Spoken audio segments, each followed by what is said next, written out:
Please, could you take your seats?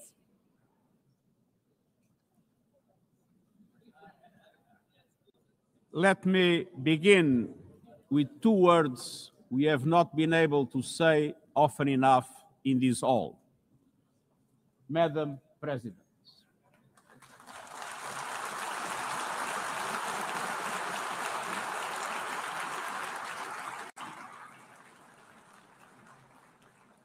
Excellencies, ladies and gentlemen, 8 years ago, in a world scorched by war, leaders made a choice: cooperation over chaos, law over lawlessness, peace over conflict.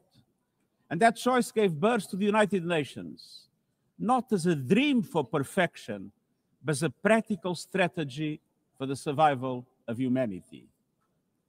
Many of our founders had seen firsthand the hell of the death camps and the terror of war. They knew that true leadership meant creating a system to prevent a replay of those horrors, a firewall against the flames of conflict and World War III, a forum for sovereign states to pursue dialogue and cooperation, and the concrete affirmation of an essential human truth: we are all in this together. And this General Assembly Hall is the heartbeat of that truth. It is why for decades, world leaders have come to this one-of-a-kind podium. It is why you are here today. Because at its best, the United Nations is more than a meeting place. It's a moral compass, a force for peace and peacekeeping, a guardian of international law, a catalyst for sustainable development, a lifeline for people in crisis, a lighthouse for human rights, and the center that transforms your decisions, the decisions of member states, into action. 80 years on, we confront again the question our founders faced, only more urgent, more intertwined, more unforgiving. What kind of world do we choose to build together? Excellencies, we have our work cut out for us, as our ability to carry out that work is being cut from us. We have entered in an age of reckless disruption and relentless human suffering. Look around. The principles of the United Nations that you have established are under siege. Listen, the pillars of peace and progress are buckling under the weight of impunity, inequality, and indifference. Sovereign nations invaded, hunger weaponized, truth silence, rising smoke from bombed-out cities, rising anger in fractured societies, rising seas swallowing coastlines. Each one a warning, each one a question. What kind of world will we choose? A world of raw power or a world of laws? A world that is a scramble for self-interest or a world where nations come together? A world where might makes right or a world of rights for all? Excellencies, our world is becoming increasingly multipolar, and this is positive, reflecting a more diverse, dynamic global landscape.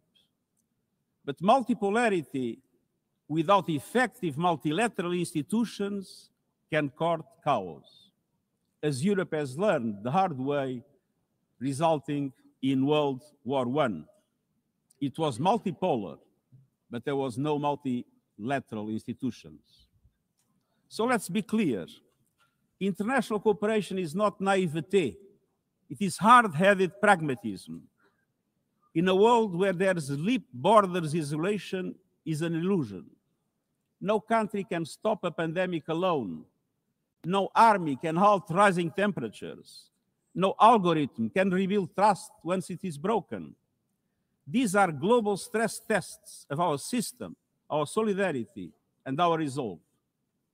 I'm convinced we can pass these tests, and we must. because people everywhere are demanding something better, and we owe them a system worthy of their trust and a future worthy of their dreams.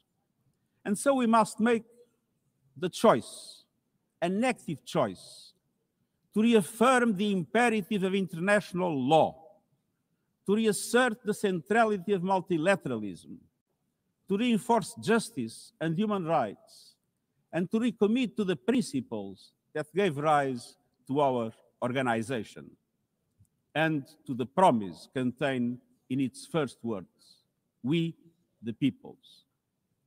Excellencies, the choices we face are not part of an ideological debate.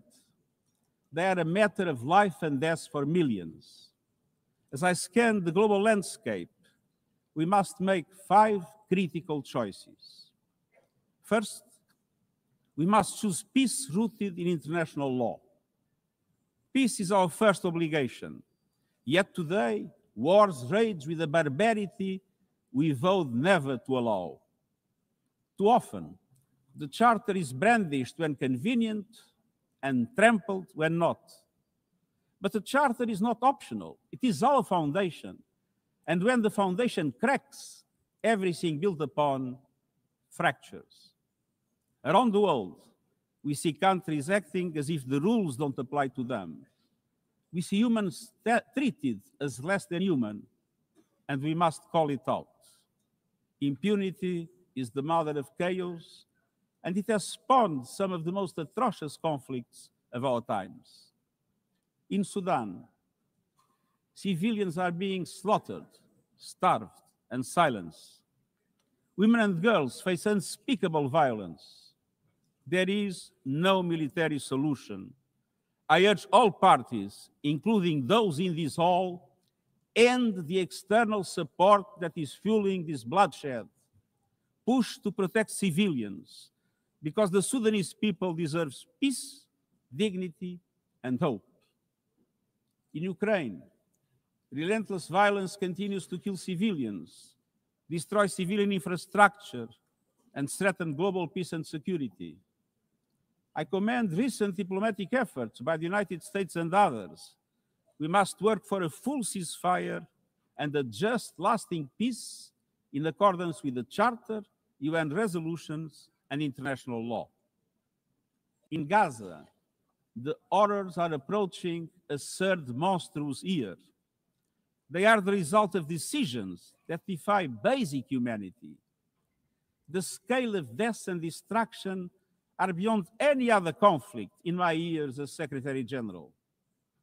The International Court of Justice has issued legally binding provisional measures in the case named Application of the Convention on the Prevention and Punishment of the Crime of Genocide in the Gaza Strip. Since then, a famine has been declared and the killing has intensified. The measures stipulated by the ICJ must be implemented fully and immediately.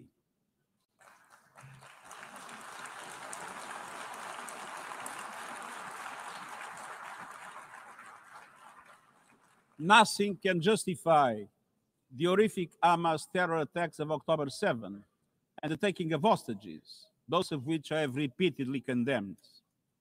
And nothing can justify the collective punishment of the Palestinian people and the systematic destruction of Gaza. We know what is needed. Permanent ceasefire now. All the hostages released now. Full humanitarian access now. And we must not relent in the only viable answer to sustainable Middle East peace, a two-state solution as so eloquently reaffirmed yesterday. We must urgently reverse dangerous trends on the ground. Relentless settler expansion and violence and the looming threat of annexation must stop. Everywhere, from Haiti to Yemen, to Myanmar and the Sahel and beyond, we must choose peace anchored in international law. The past year has brought glimmers of hope, including the ceasefire between Cambodia and Thailand, and the agreement between Azerbaijan and Armenia brokered by the United States.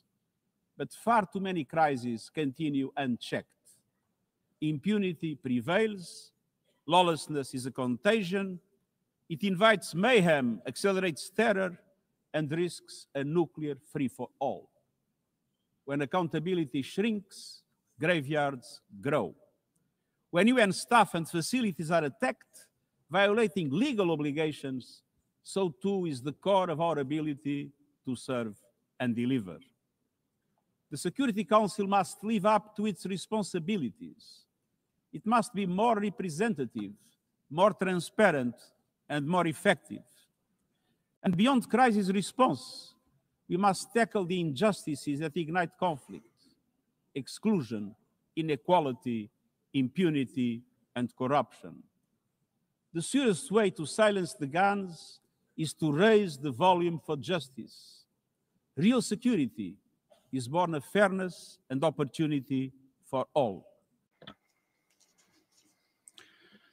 Excellencies, this leads me to my second point. We must choose human dignity and human rights. Human rights are not an ornament of peace, they're its bedrock.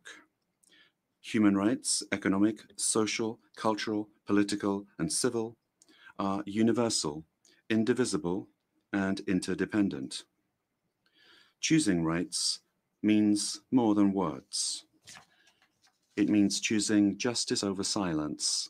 It means protecting freedom and civic space, advancing equality for women and girls, confronting racism and discrimination in all its forms, protecting human rights defenders, journalists, and freedom of speech, and upholding the rights of refugees and migrants so that mobility is safe and in accordance with international law. Human rights are a daily battle, online and offline. They require political will. But dignity is not only about the protection of rights.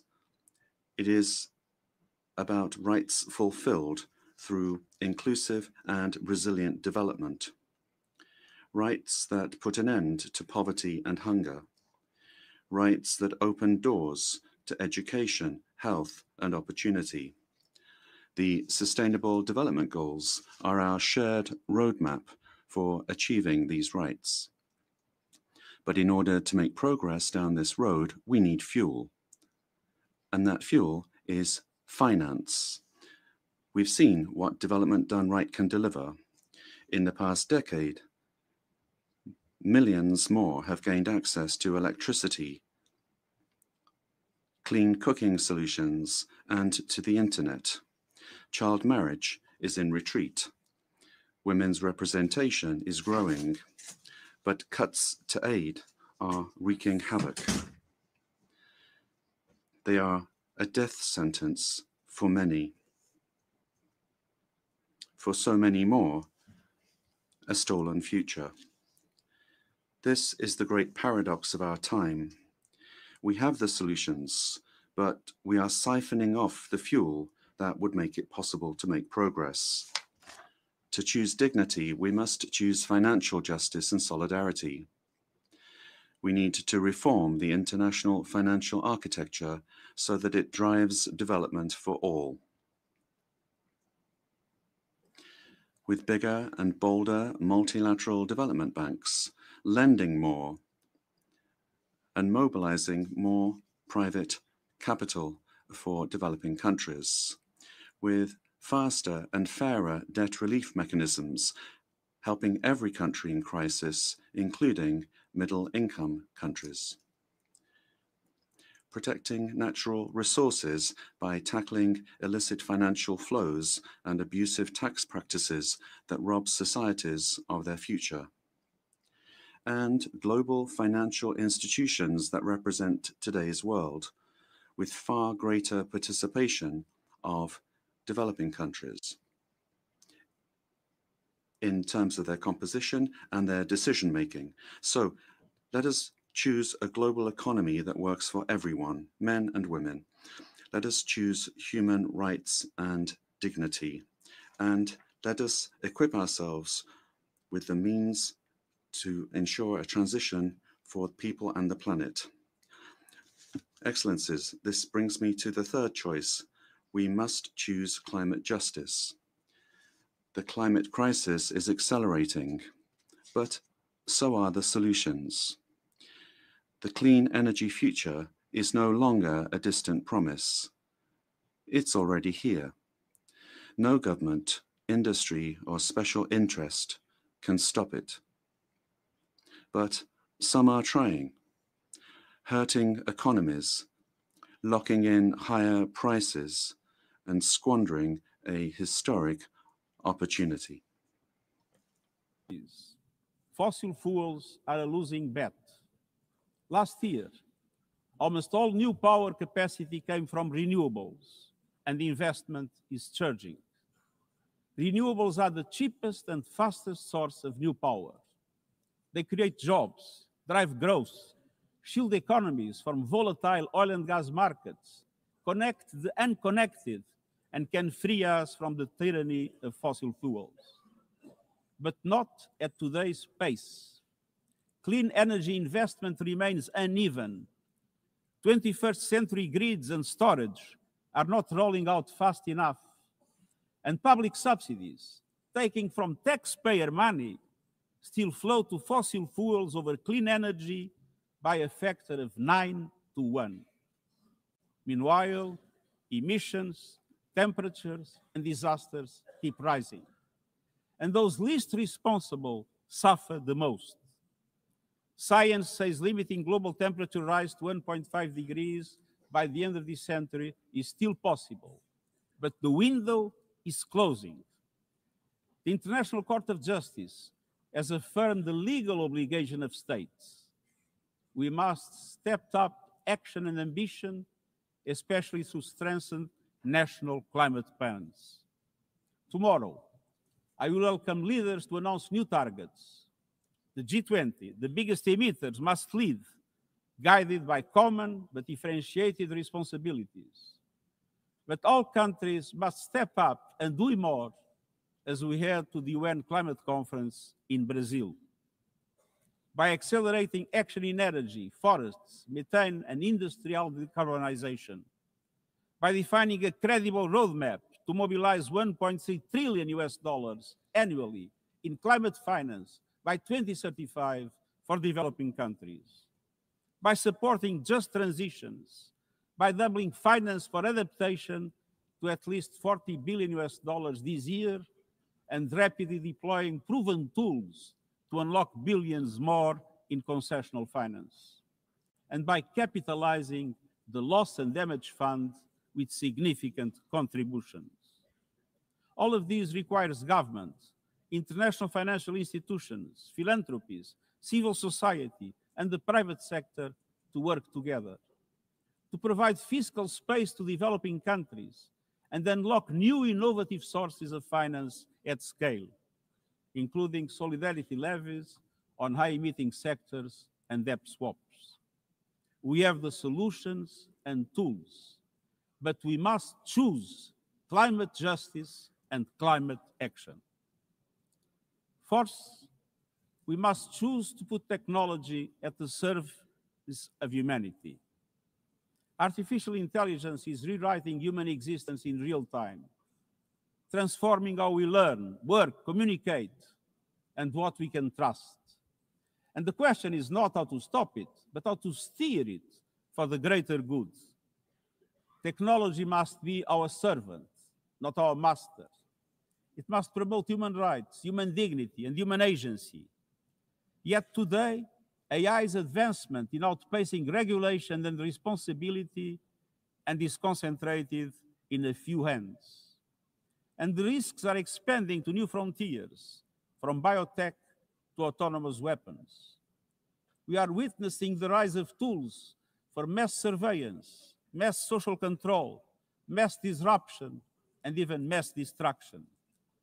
Tools that can drain energy, strain ecosystems, and intensify the race for critical minerals, potentially stoking instability and conflict.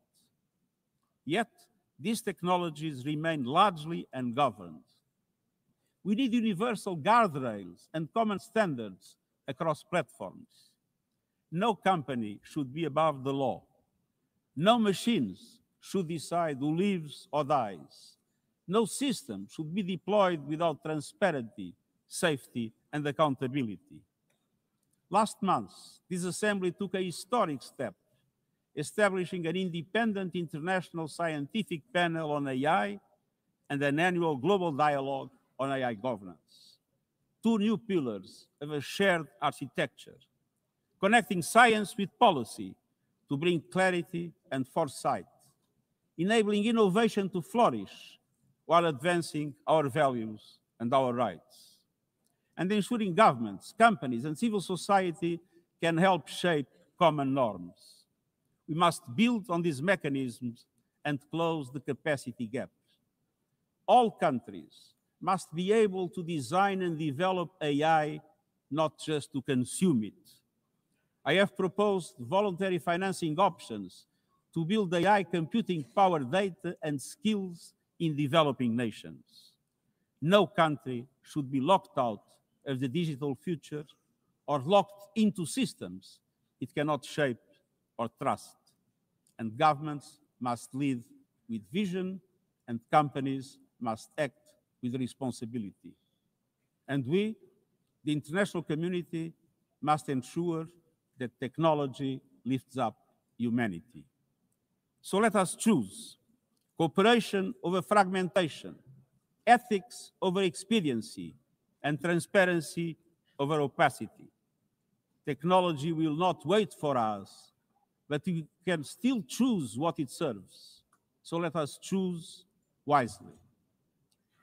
Fifth and finally, to meet all these goals, we must choose to strengthen the United Nations for the 21st century. The forces shaking our world are also testing the foundations of the United Nations system.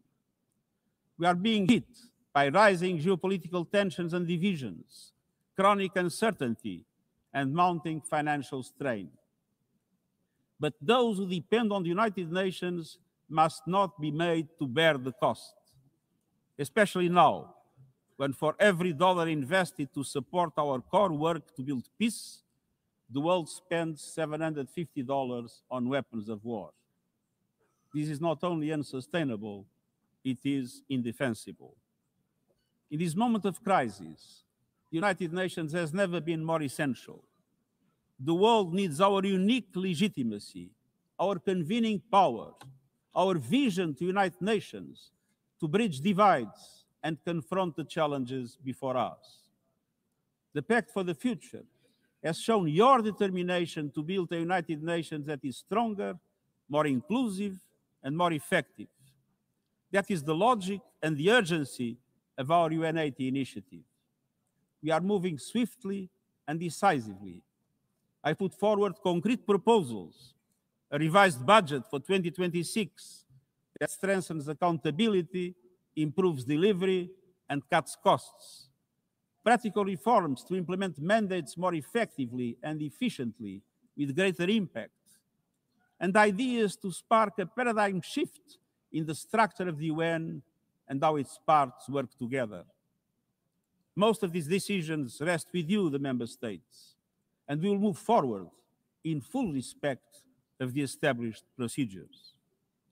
Together, let us choose to invest in a United Nations that adapts, innovates, and is empowered to deliver for people everywhere. Excellencies, my overriding message comes down to this. Now is the time to choose. It's not enough to know what the right choices are. I urge you to make them. I grew up in a world where choices were few. I was raised in the darkness of dictatorship, where fear silenced voices and hope was nearly crushed. Yet, even the bleakest hours, especially then, I discovered a truth that has never left me. Power does not reside in the hands of those who dominate or divide. Real power resides from people, from our shared resolve to uphold dignity, to defend equality, to believe fiercely in our common humanity and the potential of every human being. I learned early to persevere, to speak out, to refuse to surrender, no matter the challenge, no matter the obstacle, no matter the hour. We must and we will overcome. Because in a world of many choices, there is one choice we must never make, the choice to give up. We must never give up. That is my promise to you, for peace, for dignity, for justice, for humanity, for the world we know is possible when we work as one. I will never, ever give up. Thank you.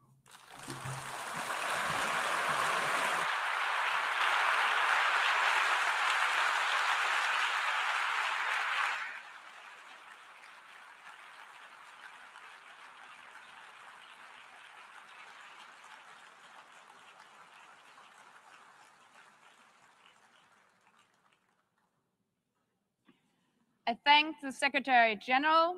The Assembly will now turn to agenda item 8, entitled General Debate.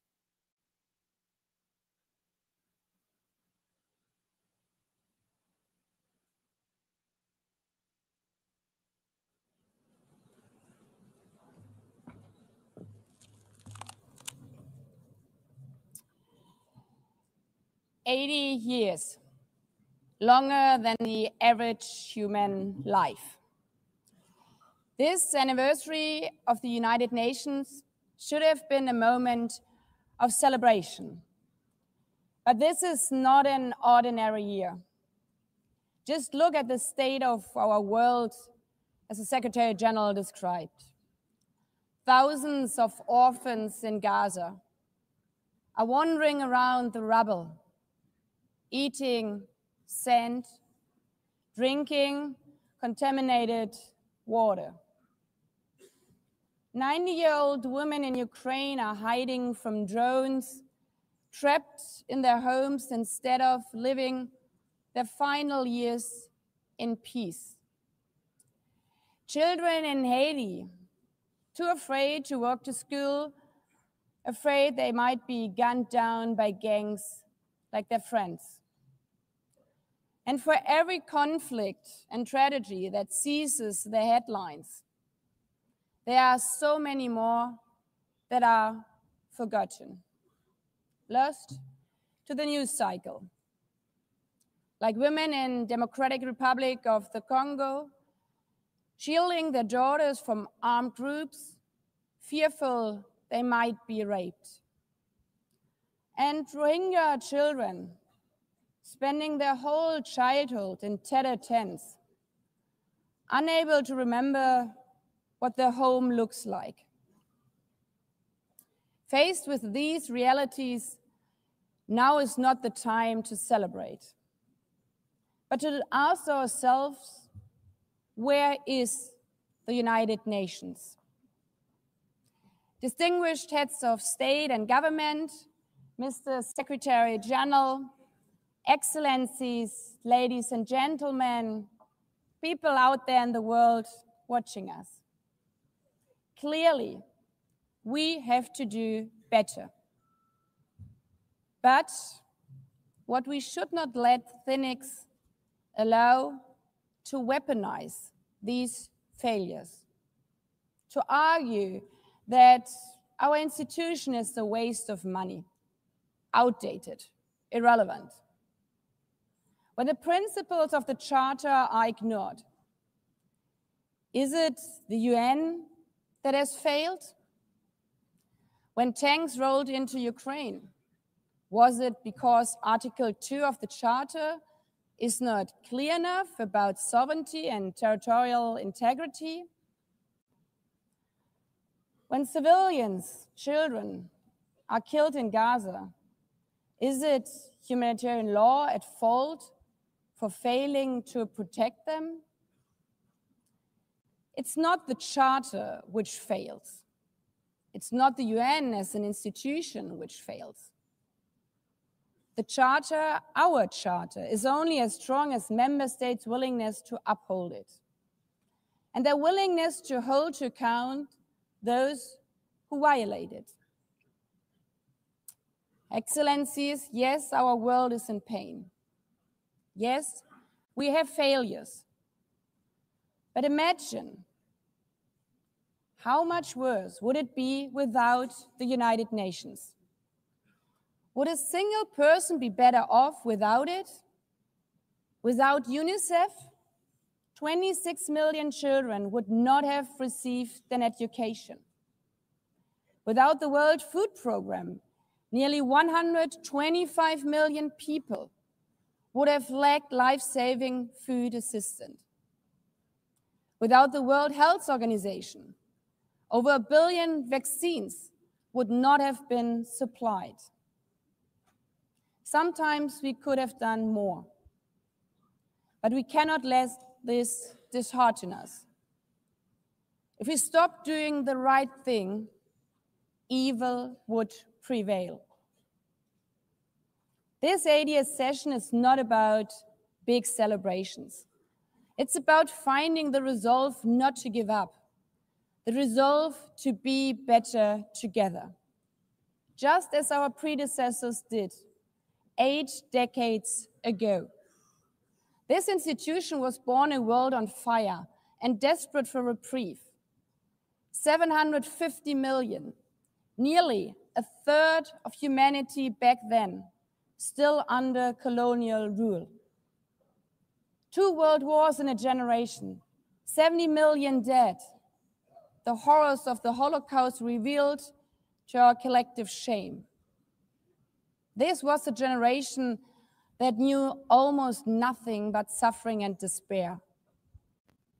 The signing of the Charter in 1945 gave hope to millions, gave us a North Star that guided our path from the ashes of war, helped guide nations from colonial rule into independent states, helped end apartheid.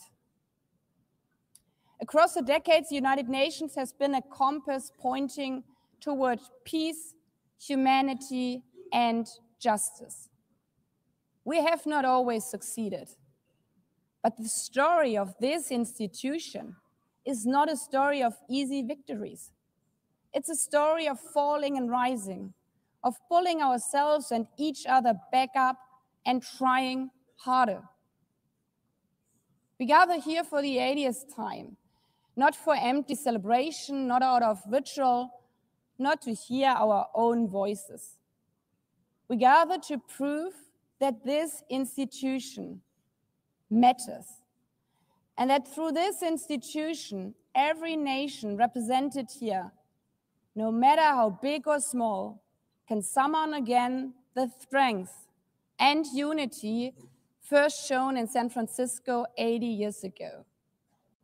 The courage and resolve of world leaders who, even while some called them back then naive, believed they could build a better world from the wreckage of the old. They showed then what true leadership is. It's not about imposing your will or putting others down. True leadership is about lifting others up, not out of altruism, but for our mutual benefit, and even out of our self-interest. Because as our founders and every architect of peace since then has understood, helping others is what makes ultimately our own countries stronger. Could any state have faced the global pandemic alone? The virus did not have any passport. We were only able to solve it at the end with the support of the World Health Organization. The climate crisis does not stop at borders. CO2 emissions anywhere affect people everywhere. Even the wealthiest cities in the world cannot shield themselves from wildfires. And imagine coming here by plane. How safe would you feel to step into the next airplane if there were no International Civil Aviation Organization anymore, which is responsible for setting safety regulations for 5 billion passengers each year? How comfortable would you be with your children using the internet while AI is uncontrolled and unchecked? As the lines between what is real and fake start to blur. In this globalized, digitalized world, we work together or we suffer alone. Excellencies, the theme of this milestone session and the high-level week is therefore better together.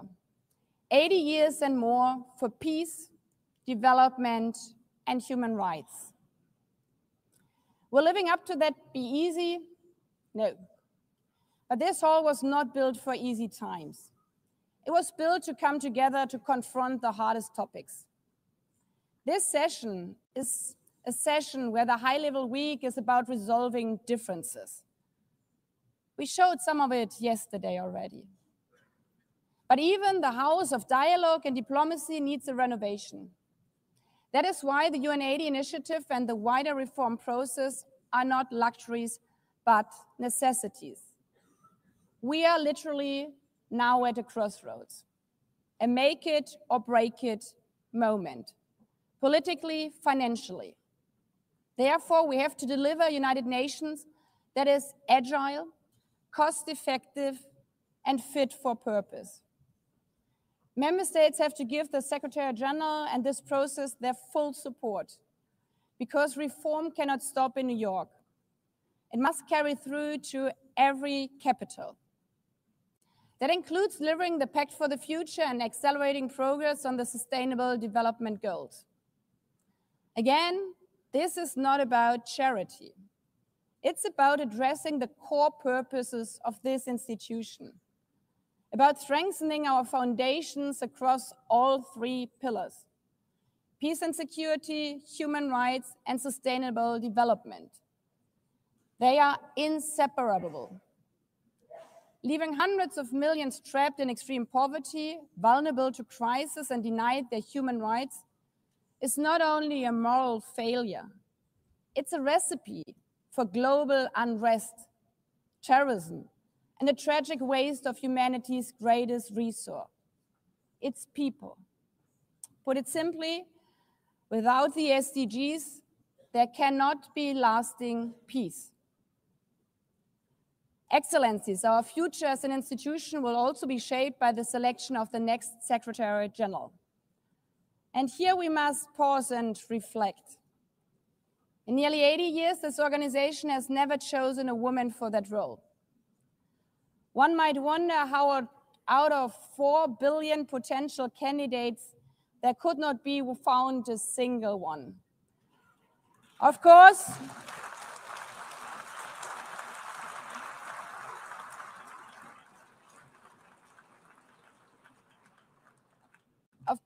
the choice rests with member states. But those of you having been there yesterday celebrating Beijing, one strong female leader after the other from all our continents. Like 80 years ago, we are standing at a crossroads. And it's up to us, to every single member state, to live up to the same leadership as your predecessors did, to act when action is needed, to uphold the principles of our charter, to be better together, to show the people around the world that this United Nation is there, today, tomorrow, and for the next 8 decades. Because after all, it's the life insurance for every country. Thank you.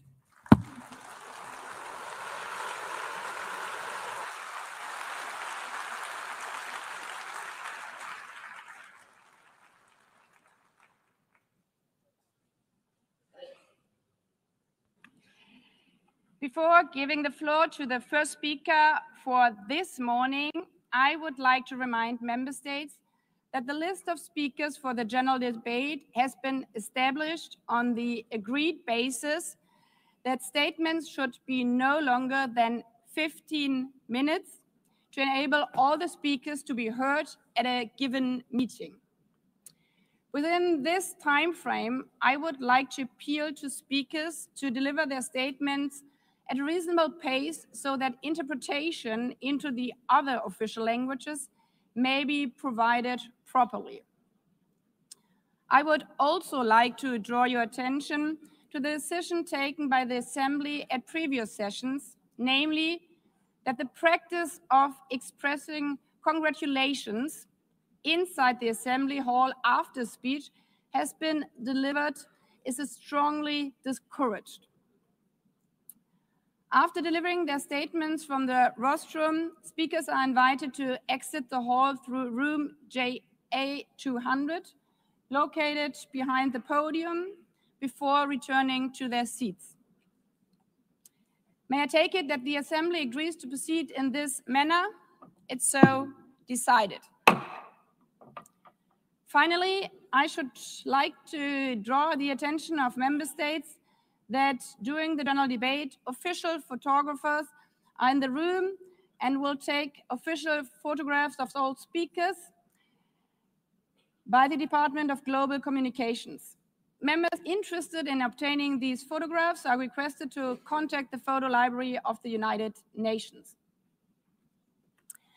By this, the Assembly will hear an address by His Excellency Luis Inácio Lula da Silva, President of the Federative Republic of Brazil.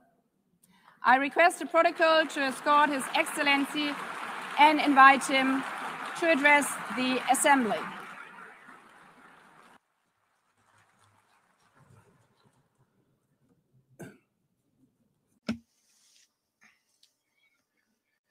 Madam President of the General Assembly, Analina Berbuki, Mr. Secretary General Antonio Guterres, dear heads of state and government, and representatives of the member states gathered here.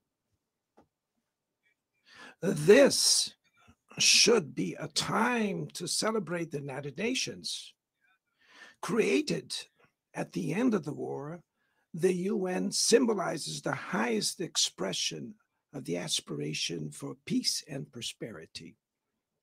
Today, however, the ideals that inspired its founders in San Francisco are under threat as never before in their history. Multilateralism is at a new crossroads. The organization's authority is in check.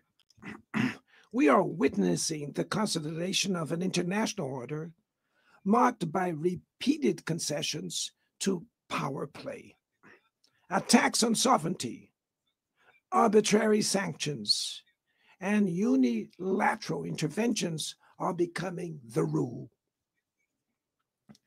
There is a clear parallel between the multilateralism crisis and the weakening of democracy. Authoritarianism is strengthened when we fail to act in the face of arbitrary acts, when the international society falters in defending peace, sovereignty, and the rule of law. The consequences are tragic. Throughout the world, anti-democratic forces are trying to subjugate institutions and stifle freedoms. They worship violence, praise ignorance, act as physical and digital militias, and restrict the press. Even under an unprecedented attack, Brazil chose to resist and defend its democracy, regained 40 years ago by its people after 2 decades of dictatorial governments. There is no justification for unilateral and arbitrary measures against our institutions and our economy. The aggression against the independence of the judiciary branch of power is unacceptable. This interference in domestic affairs. Povo, depois de 2 décadas de governo ditatoriais. Não há justificativa para as medidas unilaterais e arbitrárias contra as nossas instituições e nossa economia. A agressão contra a independência do Poder Judiciário é inaceitável. Essa ingerência em assuntos internos conta com o auxílio de uma extrema-direita subserviente e saudosa de antigas hegemonias. Falsos patriotas arquitetam e promovem publicamente ações contra o Brasil. Não há pacificação com impunidade.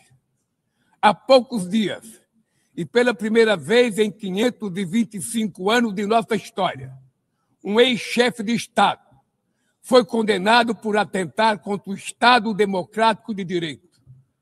Foi investigado, indiciado e julgado, e responsabilizado pelos seus atos em um processo minucioso.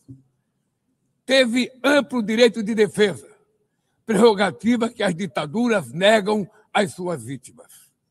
Diante dos olhos do mundo, o Brasil deu um recado a todos os candidatos autocratas e àqueles que os apoiam.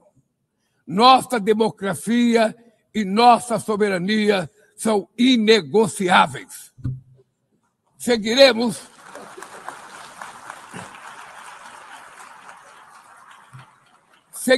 como nação independente e como povo livre de qualquer tipo de tutela. Democracias sólidas vão além do ritual eleitoral. Seu vigor pressupõe a redução das desigualdades, a garantia dos direitos mais elementares, a alimentação, a segurança, o trabalho, a moradia, a educação e a saúde. A democracia falha quando as mulheres ganham menos que os homens ou morrem pelas mãos de parceiros e familiares.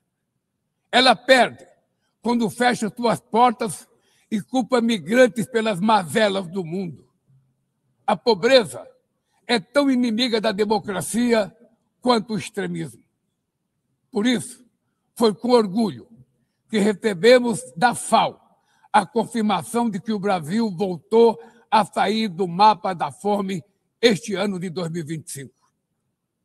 Mas no mundo, ainda há 670 milhões de pessoas famintas e cerca de 2 bilhões e 300 milhões enfrentam insegurança alimentar. A única guerra que todos podem sair vencedores é a que travamos contra a fome e a pobreza.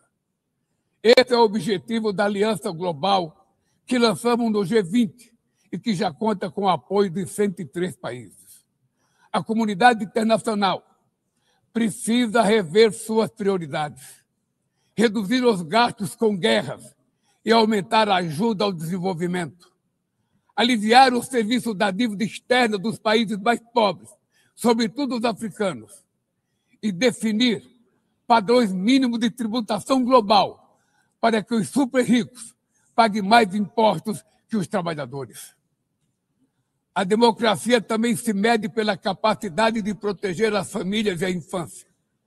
As plataformas digitais trazem possibilidade de nos aproximar como jamais havíamos imaginado, mas têm sido usadas para semear intolerância, misoginia, xenofobia e desinformação. A internet não pode ser terra sem lei. Cabe ao poder público proteger os mais vulneráveis. Regular não é restringir a liberdade de expressão, é garantir que o que já é ilegal no mundo real seja tratado assim também no ambiente digital, no ambiente virtual. Ataques à regulação servem para encobrir interesses escusos e dar guarida a crimes como fraudes, tráfico de pessoas, pedofilia e investidas contra a democracia. O parlamento brasileiro, corretamente, apressou-se em abordar esse problema. Com orgulho, promulguei na última semana uma das leis mais avançadas do mundo para a proteção de crianças e adolescentes na esfera digital. Também enviamos ao Congresso Nacional projeto de lei para fomentar a concorrência nos mercados digitais e para incentivar a instalação de data centers sustentáveis.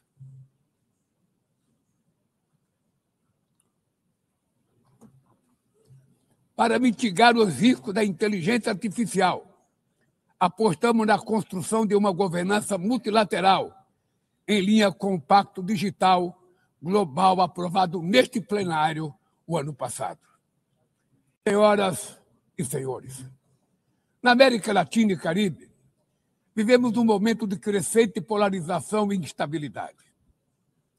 Manter a região como zona de paz sempre foi e é a nossa prioridade. Somos um continente livre de armas de destruição em massa, sem conflitos étnicos ou religiosos. É preocupante a equiparação entre a criminalidade e o terrorismo. A forma mais eficaz de combater o tráfico de drogas é a cooperação para reprimir a lavagem de dinheiro e limitar o comércio de armas. Usar força letal em situações que não constituem conflitos armados equivale a executar pessoas sem julgamento. Outras partes do planeta já testemunharam intervenções que causaram danos maiores do que se pretendia evitar, com graves consequências humanitárias. A via do diálogo não deve estar fechada na Venezuela. O Haiti tem direito a um futuro livre de violência e é inadmissível que Cuba seja listada como o país que patrocina o terrorismo. No conflito na Ucrânia,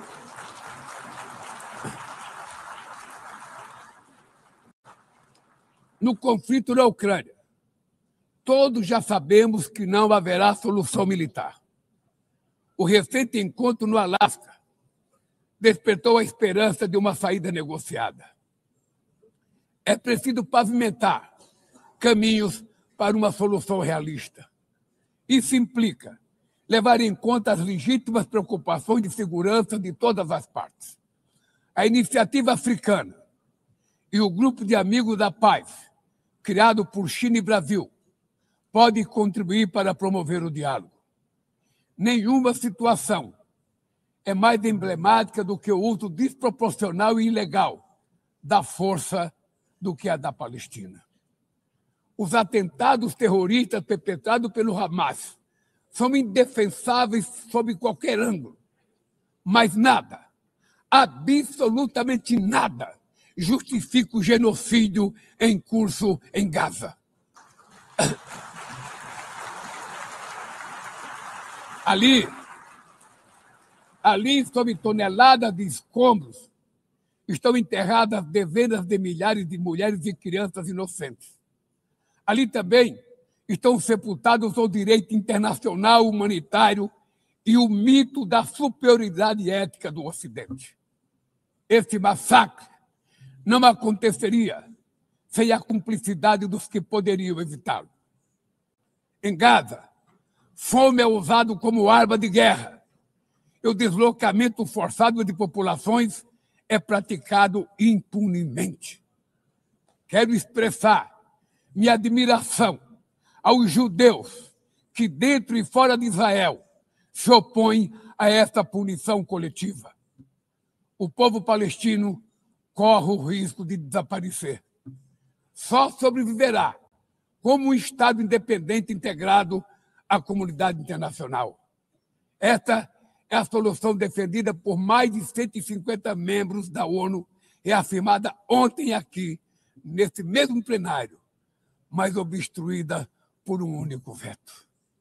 É lamentável que o presidente Mahmoud Abbas tenha sido impedido pelo país anfitrião de ocupar a bancada da Palestina nesse momento histórico.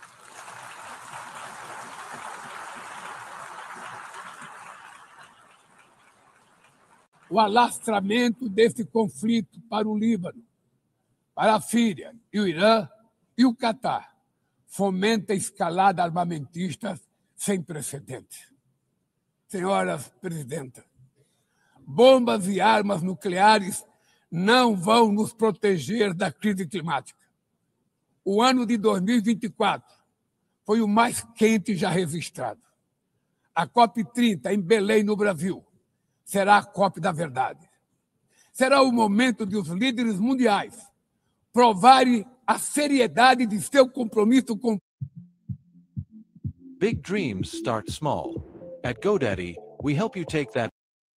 Nacionalmente determinadas, as chamadas NDCs, caminharemos de olhos vendados para um verdadeiro abismo. O Brasil se comprometeu a reduzir entre 59% e 67% suas emissões, abrangendo todos os gases de efeito estufa em todos os setores da economia. Nações em desenvolvimento enfrentam a mudança do clima ao mesmo tempo que lutam contra outros desafios.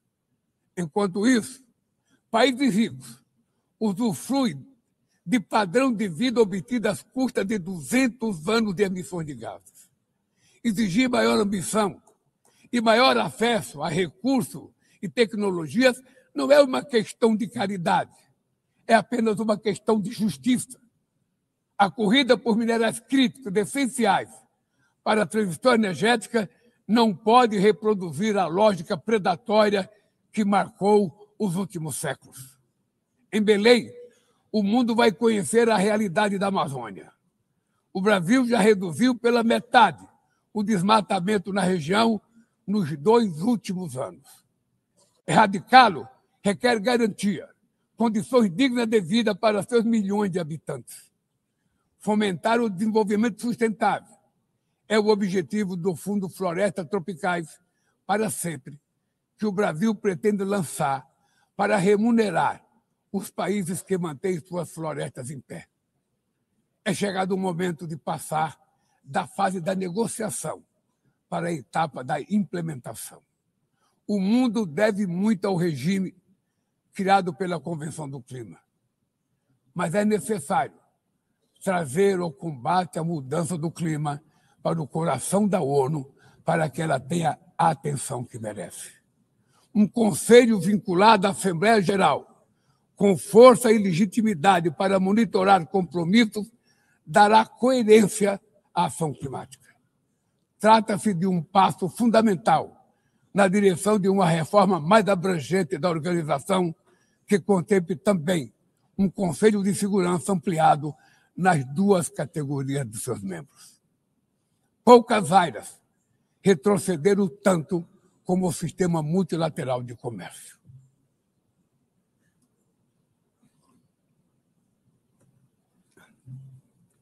Medidas unilaterais transformam em letra morta princípios basilares como a cláusula de nação mais favorecida. Desorganizam cadeias de valor e lançam a economia mundial em uma espiral perniciosa de preços altos e estagnação. É urgente refundar a OMC em bases modernas e flexíveis. Senhoras e senhores, este ano o mundo perdeu 2 personalidades excepcionais. O ex-presidente do Uruguai, Pepe Mujica, e o nosso querido Papa Francisco. Ambos encarnaram como ninguém os melhores valores humanistas. Suas vidas se entrelaçaram com as 8 décadas de existência da ONU. Se ainda estivesse entre nós, provavelmente usariam esta tribuna para lembrar que o autoritarismo, a degradação ambiental e a desigualdade não são inexoráveis, que os únicos derrotados são os que cruzam os braços resignados, que podemos vencer os falsos profetas de oligarcas que exploram o medo e monetizam o ódio, e que o amanhã é feito de escolhas diárias e é preciso coragem de agir para transformá-lo. No futuro que o Brasil vislumbra, não há espaço para a reedição de rivalidades ideológicas ou esfera de influência. A confrontação é inevitável. Precisamos de lideranças com clareza de visão, que entendam que a ordem internacional não é um jogo de soma zero. O século XXI será cada vez mais multipolar. Para se manter pacífico, não pode deixar de ser multilateral.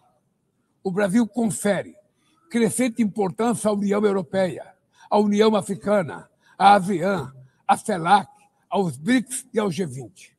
A voz do Sul global deve ser respeitada e ouvida. A ONU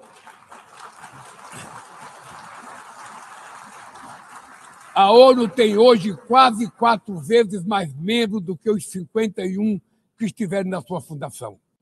Nossa missão histórica é a de torná-la novamente portadora de esperanças e promotora da igualdade e da paz, do desenvolvimento sustentável e da diversidade e da tolerância. Que Deus nos abençoe a todos e muito obrigado.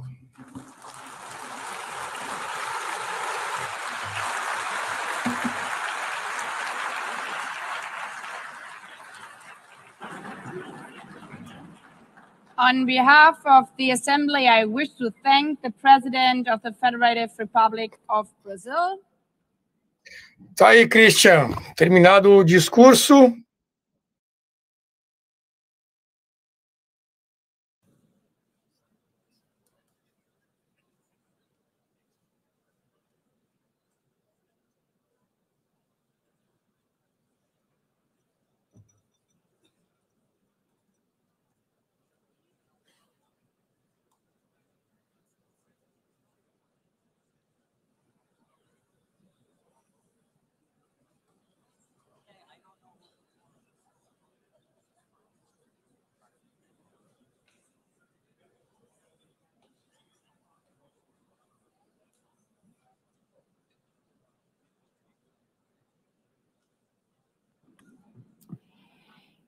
The Assembly will hear an address by His Excellency Donald Trump, President of the United States of America. I request protocol to escort His Excellency and invite him to address the Assembly.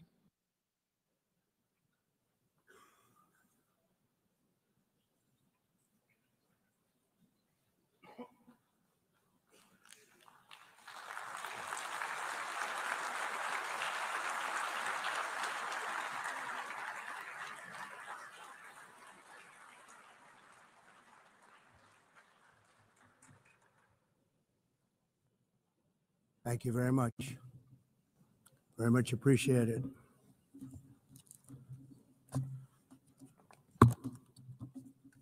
And I don't mind making this speech without a teleprompter, because the teleprompter is not working. I feel very happy to be up here with you nevertheless, and that way you speak more from the heart. I can only say that whoever's operating this teleprompter is in big trouble.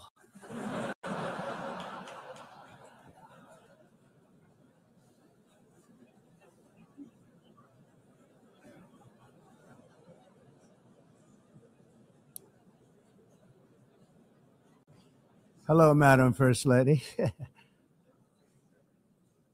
Thank you very much for being here. And Madam President, Mr. Secretary General, First Lady of the United States, distinguished delegates, ambassadors, and world leaders. 6 years have passed since I last stood in this grand hall and addressed a world that was prosperous and at peace in my first term. Since that day, the guns of war have shattered the peace I forged on 2 continents.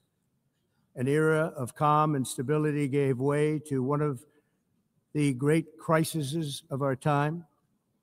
And here in the United States, 4 years of weakness, lawlessness, and radicalism under the last administration delivered our nation into a repeated set of disasters. 1 year ago, our country was in deep trouble, but today, just 8 months into my administration, we are the hottest country anywhere in the world, and there is no other country even close. America is blessed with the strongest economy, the strongest borders, the strongest military, the strongest friendships, and the strongest spirit of any nation on the face of the earth. This is indeed the golden age of America.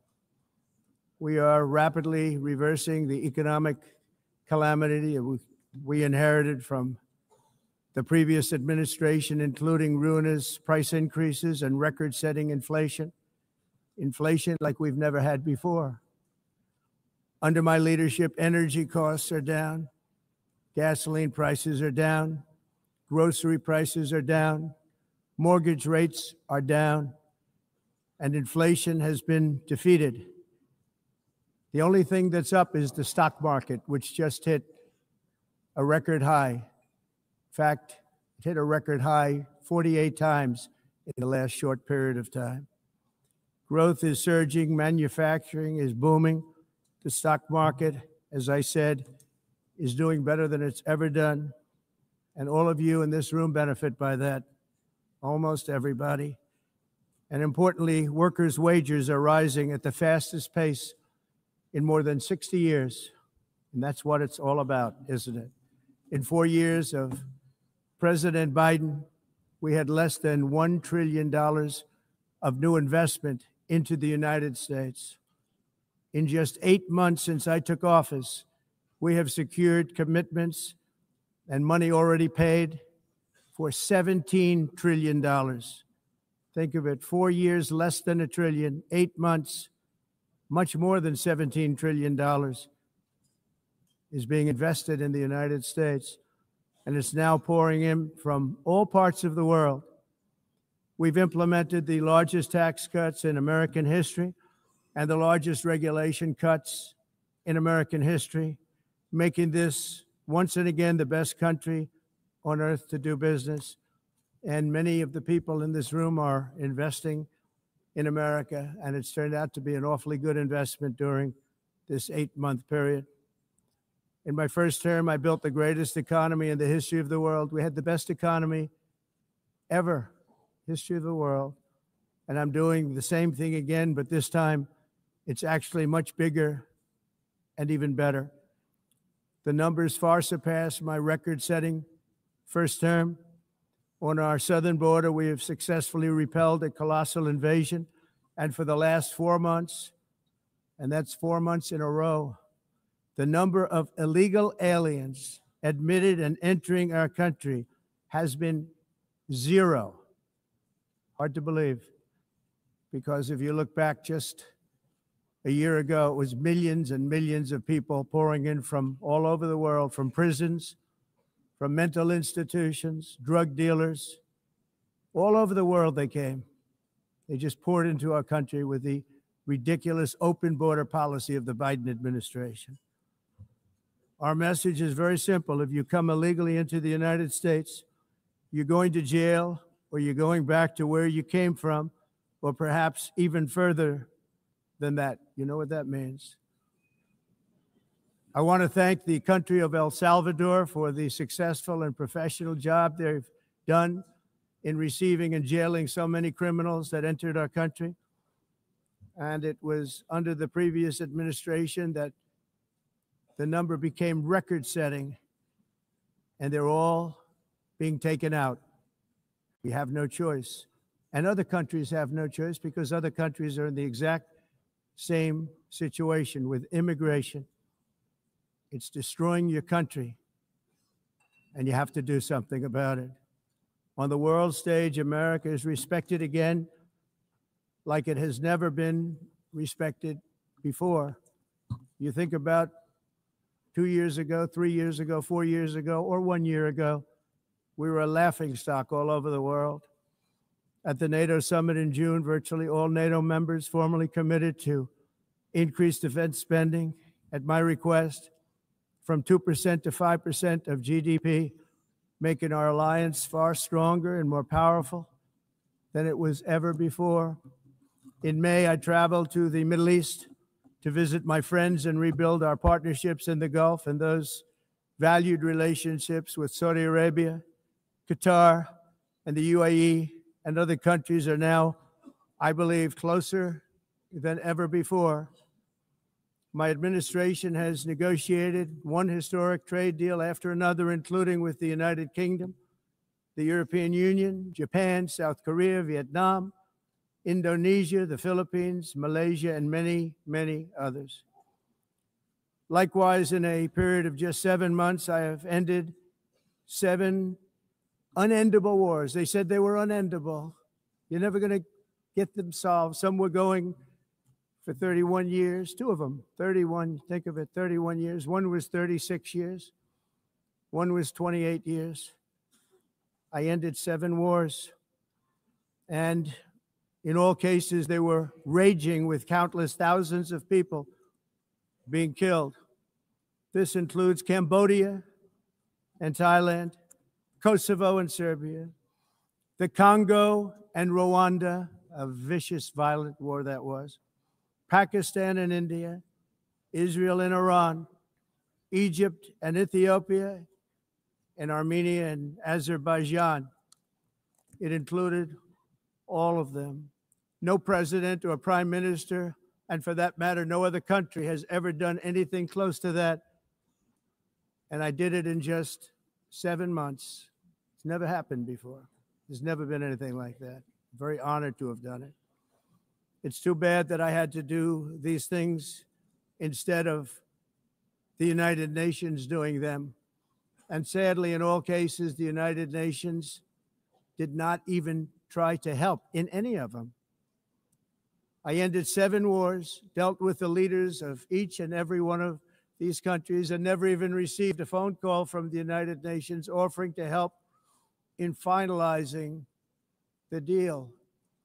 All I got from the United Nations was an escalator that on the way up stopped right in the middle. If the First Lady wasn't in great shape, she would have fallen, but she's in great shape.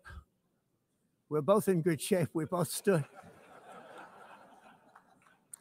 And then a teleprompter that didn't work. These are the 2 things I got from the United Nations, a bad escalator and a bad teleprompter. Thank you very much. And by the way, it's working now. It just went on. Thank you. I think I should just do it the other way. It's easier. Thank you very much. I didn't think of it at the time because I was too busy working to save millions of lives. That is the saving and stopping of these wars.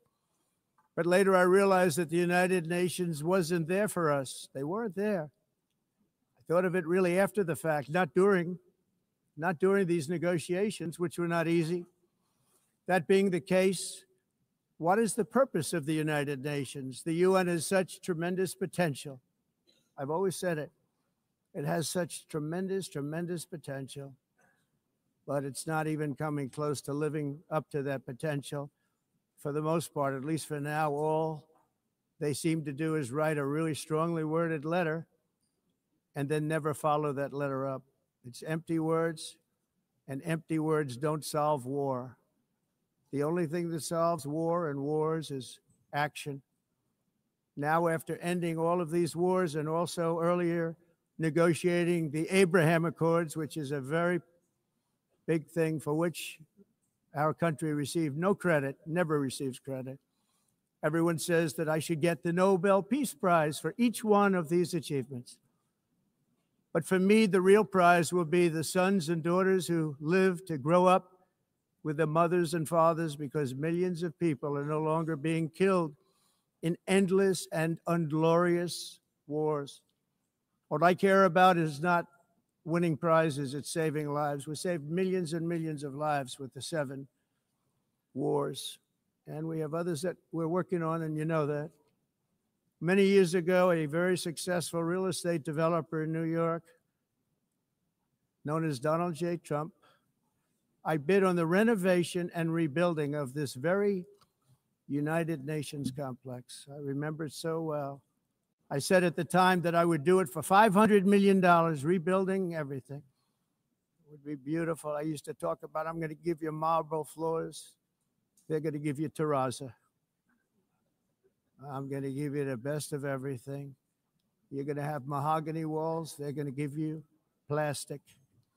But they decided to go in another direction, which was much more expensive at the time, and which actually produced a far inferior product. And I realized that they did not know what they were doing when it came to construction, and that their building concepts were so wrong, and the product that they were proposing to build was so bad and so costly. It was going to cost them a fortune. And I said, and wait till you see the overruns. Well, I turned out to be right. They had massive cost overruns and spent between $2 and $4 billion on the building and did not even get the marble floors that I promised them. You walk on terrazzo. Do you notice that? As far as I'm concerned, frankly, looking at the building and getting stuck on the escalator, they still haven't finished the job. They still haven't finished. That was years ago. The project was so corrupt that Congress actually asked me to testify before them on the tremendous waste of money, because it turned out that they had no idea what it was, but they knew it was anywhere between $2 and $4 billion as opposed to 500 million with a guarantee. But they had no idea, and I said it cost much more than $5 billion. Unfortunately, many things in the United Nations are happening just like that, but on an even much bigger scale, much, much bigger. Very sad to see. Whether the UN can manage to play a productive role, I've come here today to offer the hand of American leadership and friendship to any nation in this assembly that is willing to join us in forging a safer, more prosperous world. And it's a world that we'll be much happier with. A dramatically better future is within our reach. But to get there, we must reject the failed approaches of the past and work together to confront some of the greatest threats in history. There is no more serious danger to our planet today than the most powerful and destructive weapons ever devised by man, of which the United States, as you know, has many. Just as I did in my first term, I've made containing these threats a top priority, starting with the nation of Iran. My position is very simple. The world's #1 sponsor of terror can never be allowed to possess the most dangerous weapon. That's why shortly after taking office, I sent the so-called Supreme Leader a letter making a generous offer. I extended a pledge of full cooperation in exchange for a suspension of Iran's nuclear program. The regime's answer was to continue their constant threats to their neighbors and U.S. interests throughout the region and some great countries that are right nearby. Today, many of Iran's former military commanders, in fact, I can say almost all of them, are no longer with us. They're dead. And 3 months ago, in Operation Midnight Hammer, 7 American B-2 bombers dropped the 14 30,000-pound each bombs on Iran's key nuclear facilities, totally obliterating everything. No other country on earth could have done what we did. No other country has the equipment to do what we did. We have the greatest weapons on earth. We hate to use them. But we did something that for 22 years people wanted to do. With Iran's nuclear enrichment capacity demolished, I immediately brokered an end to the 12-day war, as it's called, between Israel and Iran, with both sides agreeing to fight no longer. As everyone knows, I have also been deeply engaged in seeking a ceasefire in Gaza. Have to get that done. Have to get it done. Unfortunately, Hamas has repeatedly rejected reasonable offers to make peace. We can't forget October 7th, can we? Now, as if to encourage continued conflict, some of this body is seeking to unilaterally recognize a Palestinian state. The rewards would be too great for Hamas terrorists for their atrocities. This would be a reward for these horrible atrocities, including October 7th, even while they refuse to release the hostages or accept a ceasefire. Instead of giving to Hamas and giving so much, because they've taken so much, they have taken so much. This could have been solved so long ago. But instead of giving in to Hamas's ransom demands, those who want peace should be united with one message: release the hostages now. Just release the hostages now. Thank you.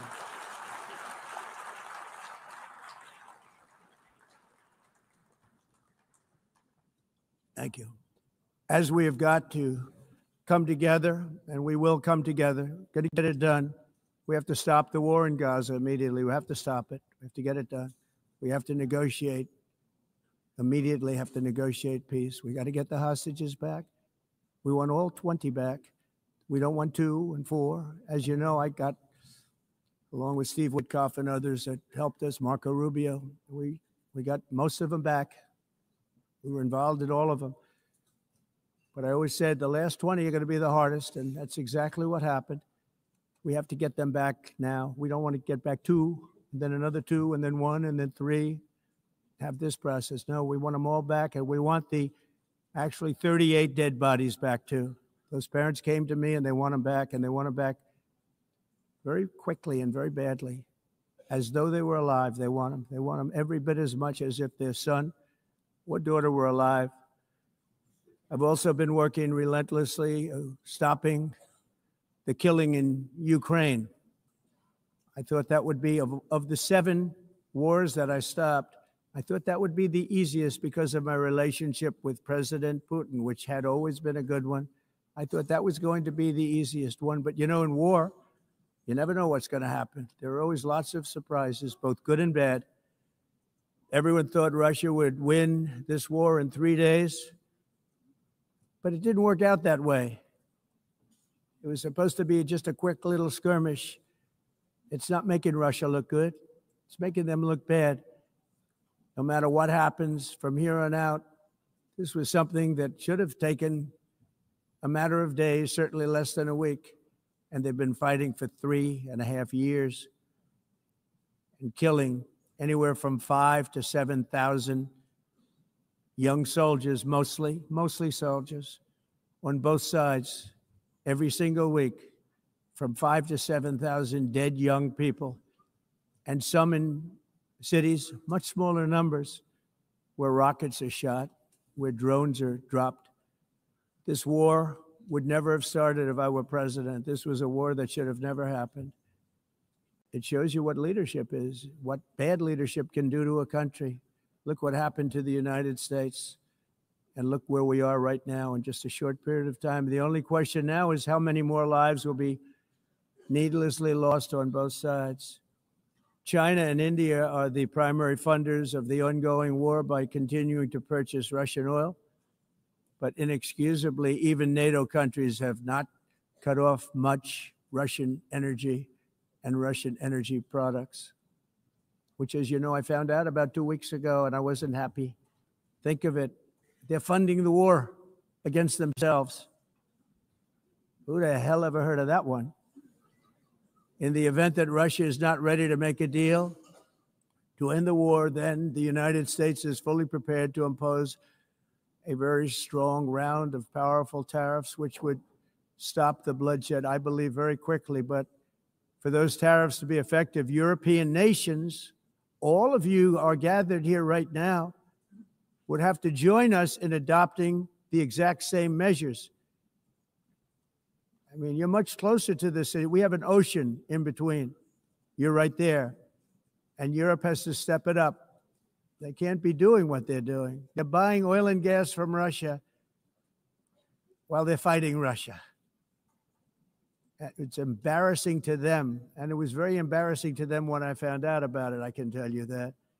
But they have to immediately cease all energy purchases from Russia. Otherwise, we're all wasting a lot of time. So I'm ready to discuss this. We're going to discuss it today with the European nations, all gathered here. I'm sure they're thrilled to hear me speak about it, but that's the way it is. I like to speak my mind and speak the truth. As we seek to reduce the threat of dangerous weapons today, I'm also calling on every nation to join us in ending the development of biological weapons once and for all. And biological is terrible, and nuclear is even beyond, and we include nuclear in that. We want to have a cessation of the development of nuclear weapons. We know, and I get to view it all the time. Sir, would you like to see? And I look at weapons that are so powerful that we just can't ever use them. If we ever use them, the world literally might come to an end. There would be no United Nations to be talking about. There would be no nothing. Just a few years ago, reckless experiments overseas gave us a devastating global pandemic. Yet despite that worldwide catastrophe, many countries are continuing extremely risky research into bioweapons and man-made pathogens. This is unbelievably dangerous. to prevent potential disasters, I'm announcing today that my administration will lead an international effort to enforce biological weapons convention, which is going to be meeting with the top leaders of the world by pioneering an AI verification system that everyone can trust. Hopefully the UN can play a constructive role, and it will also be one of the early projects under AI. Let's see how good it is, because a lot of people are saying it could be one of the great things ever, but it also can be dangerous, but it can be put to tremendous use and tremendous good, and this would be an example of that. Not only is the UN not solving the problems it should too often, it's actually creating new problems for us to solve. The best example is the #1 political issue of our time, the crisis of uncontrolled migration. It's uncontrolled. Your countries are being ruined. The United Nations is funding an assault on Western countries and their borders. In 2024, the UN budgeted $372 million in cash assistance to support an estimated 624,000 migrants journeying into the United States. Think of that. The UN is supporting people that are illegally coming into the United States, and then we have to get them out. The UN also provided food, shelter, transportation, and debit cards to illegal aliens. Can you believe that? On the way to infiltrate our southern border. Millions of people came through that southern border. Just a year ago, millions and millions of people were pouring in, 25 million altogether over the 4 years of the incompetent Biden administration. And now we have it stopped, totally stopped. In fact, they're not even coming anymore because they know they can't get through. But what took place is totally unacceptable. The UN is supposed to stop invasions, not create them and not finance them. In the United States, we reject the idea that mass numbers of people from foreign lands can be permitted to travel halfway around the world, trample our borders, violate our sovereignty, cause unmitigated crime, and deplete our social safety net. We have reasserted that America belongs to the American people, and I encourage all countries to take their own stand in defense of their citizens as well. You have to do that because I see it. I'm not mentioning names. I see it, and I can call every single one of them out. You're destroying your countries. They're being destroyed. Europe is in serious trouble. They've been invaded by a force of illegal aliens like nobody's ever seen before. Illegal aliens are pouring into Europe. Nobody is ever, and nobody's doing anything to change it, to get them out. It's not sustainable. And because they choose to be politically correct, they're doing just absolutely nothing about it. And I have to say, I look at London, where you have a terrible mayor, terrible, terrible mayor. And it's been so changed, so changed. Now they want to go to Sharia law, but you're in a different country. You can't do that. Both the immigration and their suicidal energy ideas will be the death of Western Europe if something is not done immediately. This cannot be sustained. What makes the world so beautiful is that each country is unique. But to stay this way, every sovereign nation must have the right to control their own borders. You have the right to control your borders, as we do now, and to limit the sheer numbers of migrants entering their countries and paid for by the people of that nation that were there and that built that particular nation at the time. They put their blood, sweat, tears, money into that country, and now they're being ruined. Proud nations must be allowed to protect their communities and prevent their societies from being overwhelmed by people they have never seen before, with different customs, religions, with different everything. Where migrants have violated laws, lodged false asylum claims, or claimed refugee status for illegitimate reasons, they should, in many cases, be immediately sent home. And while we will always have a big heart for places and people that are struggling and truly compassionate, answers will be given. We have to solve the problem, and we have to solve it in their countries, not create new problems in our countries. And we are very helpful to a lot of countries that are just not able to send their people anymore. They used to send them to us in caravans of 25, 30,000 people each. These massive caravans of people pouring into our country, totally unchecked and unvetted. But not anymore. According to the Council of Europe in 2024, almost 50% of inmates in German prisons were foreign nationals or migrants. In Austria, the number was 53% of the people in prisons were from places that weren't from where they are now. In Greece, the number was 54%. And in Switzerland, beautiful Switzerland, 72% of the people in prisons are from outside of Switzerland. When your prisons are filled with so-called asylum seekers who repaid kindness, and that's what they did. They repaid kindness with crime. It's time to end the failed experiment of open borders. You have to end it now. See, I can tell you.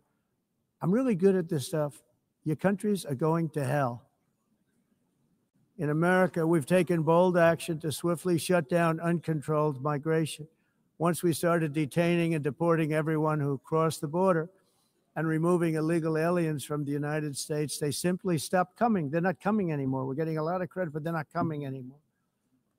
This was a humanitarian act for all involved, because on the trips up, thousands of people a week were dying. Women were being raped. Nobody's ever seen anything like it. Raped, horribly beaten, raped. On the trip up, the journey up, it was a long walk. It was a long, arduous journey, indeed.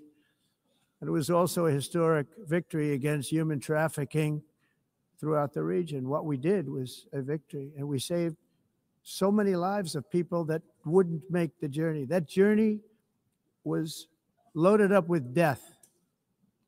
Loaded up with death. Dead bodies all along the roads of jungles to get up. They go through jungles, they go through areas so hot you couldn't breathe. They were dying of suffocation, areas so hot that you couldn't breathe. Dead bodies all over. By them not coming, we're saving tremendous numbers of lives. My people have done a fantastic job in doing what they did, and the American public agrees with it. I mean, I was very proud to see this morning I have the highest poll numbers I've ever had. Part of it is because of what we've done on the border. I guess the other part is what we've done on the economy. Joe Biden's policies empowered murderous gangs, human smugglers, child traffickers, drug cartels, and prisoners from all over the world. The previous administration also lost nearly 300,000 children. Think of that. They lost more than 300,000 children, little children, who were trafficked into the United States on the Biden watch, many of whom have been raped, exploited, and abused, and sold. Sold. Nobody talks about that. The fake news doesn't write about it. With many others, young children who are missing or dead. And we found a lot of these children, and we're sending them back, and we've been sending them back to their parents. They said, nobody knows who they are. They said, where do you come from? And they'll give us a country, and we'll find out, and we'll figure it out, and we'll bring them back to their homes. And the mother and father rush to the door, and their tears in their eyes. They can't believe that they're seeing their son or daughter, their little son or daughter again. We've done almost 30,000 of them so far. Any system that results in the mass trafficking of children is inherently evil. Yet that is exactly what the globalist migration agenda has done, and it's what it's all about. In America, those days, as you know, are over. The Trump administration is working, and we are continuing to work to track down the villains that are causing this problem, and also, as I said, to get back the 30,000 we've already returned. Now I think we're going to have another. We're going to find a lot. You're not going to find all of them. 300, more than 300,000. They're lost or they're dead. They're lost or they're dead because of the animals that did this. To protect our citizens, I've also designated multiple savage drug cartels as far as and you see this, and you see it happening right before your eyes. Let's put it this way. People don't like taking big loads of drugs in boats anymore. There aren't too many boats that are traveling on the seas by Venezuela. They tend not to want to travel very quickly anymore. And we've virtually stopped drugs coming into our country by sea. We call them the water drugs. They kill hundreds of thousands of people. I've also designated multiple savage drug cartels as far as foreign terrorist organizations, along with two bloodthirsty transnational gangs, probably the worst gangs anywhere in the world, MS-13 and Tren de Aragua. Tren de Aragua is from Venezuela, by the way. Such organizations torture, maim, mutilate, and murder with impunity. They're the enemies of all humanity. For this reason, we've recently begun using the supreme power of the United States military to destroy Venezuela terrorists and trafficking networks led by Nicolas Maduro. To every terrorist thug smuggling poisonous drugs into the United States of America, please be warned that we will blow you out of existence. That's what we're doing. We have no choice. Can't let it happen. They're destroying. I believe we lost 300,000 people last year to drugs, 300,000. Fentanyl and other drugs. Each boat that we sink carries drugs that would kill more than 25,000 Americans. We will not let that happen. Energy is another area where the United States is now thriving like never before. We're getting rid of the falsely named renewables. By the way, they're a joke. They don't work. They're too expensive. They're not strong enough to fire up the plants that you need to make your country great. The wind doesn't blow. Those big windmills are so pathetic and so bad, so expensive to operate. And they have to be rebuilt all the time, and they start to rust and rot. Most expensive energy ever conceived, and it's actually energy. You're supposed to make money with energy, not lose money. You lose money, the governments have to subsidize. You can't put them out without massive subsidies. And most of them are built in China, and I give China a lot of credit. They build them, but they have very few wind farms. So why is it that they build them and they send them all over the world, but they barely use them? You know what they use? Coal. They use gas. They use almost anything, but they don't like wind. But they sure as hell like selling the windmills.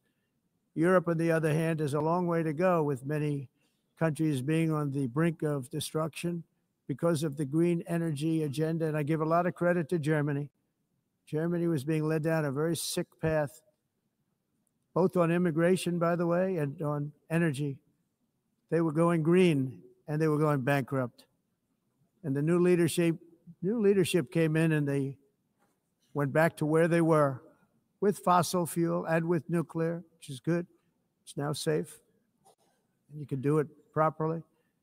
But they went back to where they were, and they opened up a lot of different plants. Usam gás, usam quase tudo, porque eles não gostam da eólica. I give Germany a lot of credit for that. They've said this is a disaster, what's happening.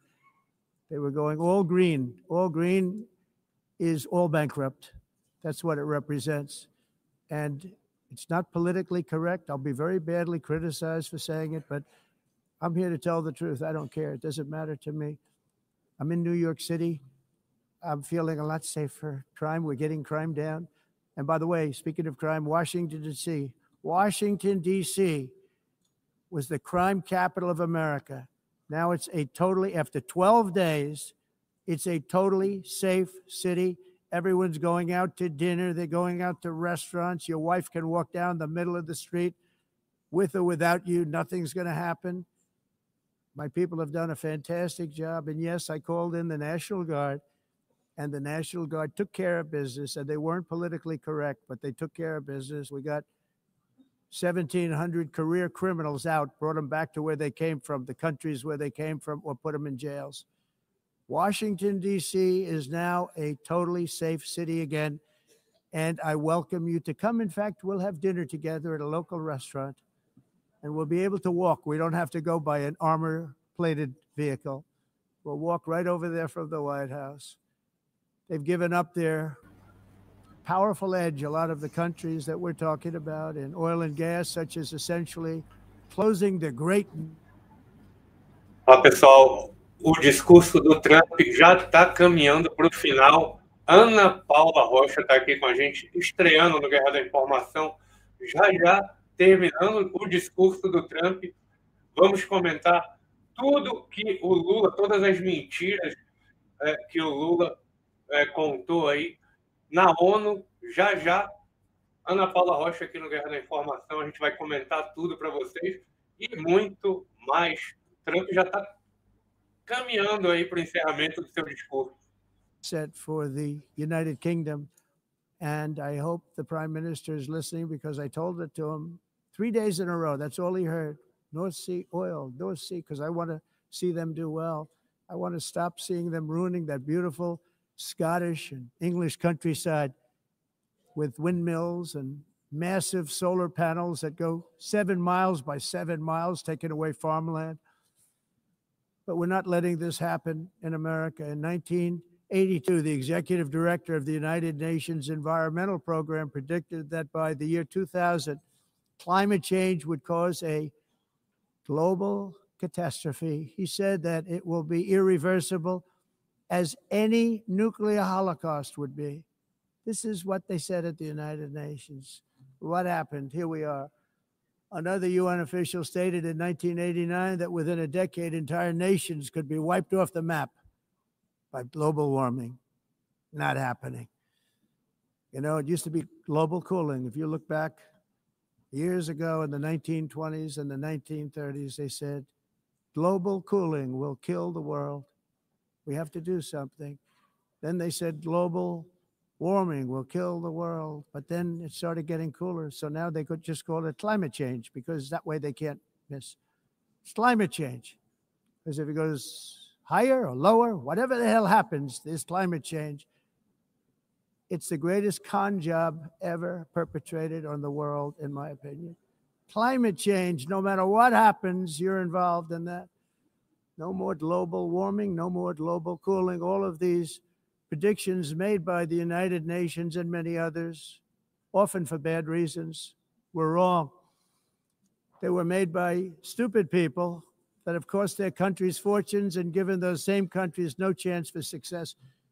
If you don't get away from this green scam, your country is going to fail. And I'm really good at predicting things, you know. They actually said during the campaign, they had a hat, the best-selling hat. Trump was right about everything. And I don't say that in a braggadocious way, but it's true. I've been right about everything. And I'm telling you that if you don't get away from the green energy scam, your country is going to fail.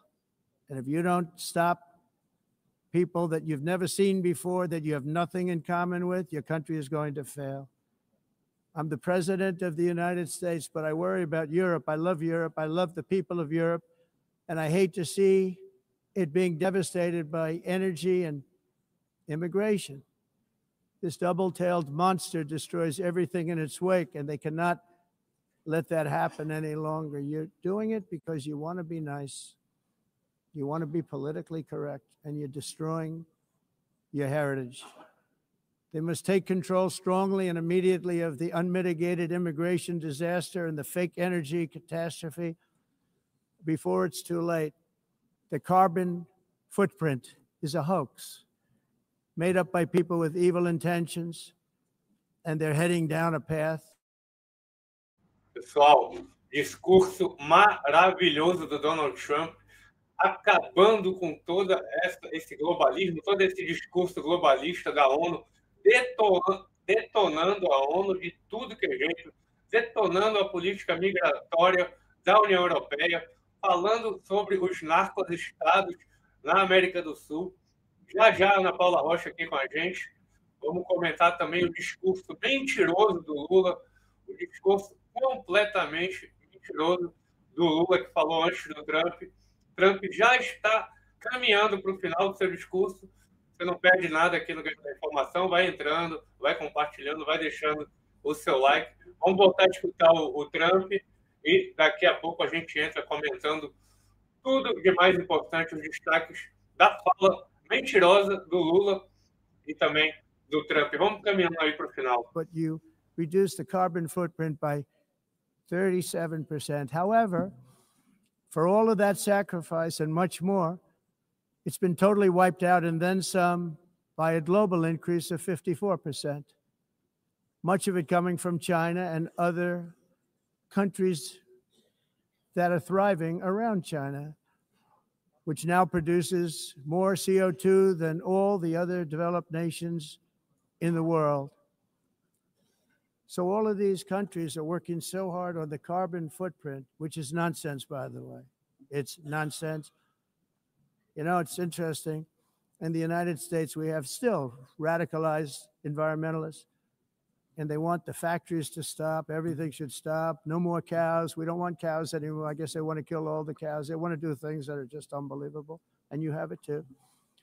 But, you know, we have a border strong, and we have a shape, and that shape doesn't just go straight up.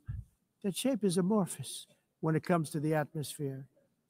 And if we had the most clean air, and I think we do, we have very clean air. We have the cleanest air we've had in many, many years. But the problem is that other countries, like China, which has air that's a little bit rough, it blows. And no matter what you're doing down here, the air up here tends to get very dirty because it comes in from other countries where their air isn't so clean. And the environmentalists refuse to acknowledge that. Same thing with garbage. In Asia, they dump much of their garbage right into the ocean. And over about a 1 week and 2 week journey, it flows right past Los Angeles. You've seen it. Massive amounts of garbage, almost too much to do anything about. Flowing past Los Angeles, past San Francisco. And then somebody will get in trouble because he dropped a cigarette on the beach. The whole thing is crazy. The primary effect of these brutal green energy policies has not been to help the environment, but to redistribute manufacturing and industrial activity from developed countries that follow the insane rules that are put down to polluting countries that break the rules and are making a fortune. They're making a fortune. European electricity bills are now 4 to 5 times more expensive than those in China and 2 to 3 times higher than the United States. And our bills are coming way down. You probably see that our gasoline prices are way down. You know, we have an expression, drill. Nós reduzimos os custos de energia porque nós faremos, como a expressão, vamos fazer tudo isso, reduzir os custos de energia e os custos diminuíram nos Estados Unidos. Common to see one. Por exemplo, se você olhar nos países em faturas de energia, nós não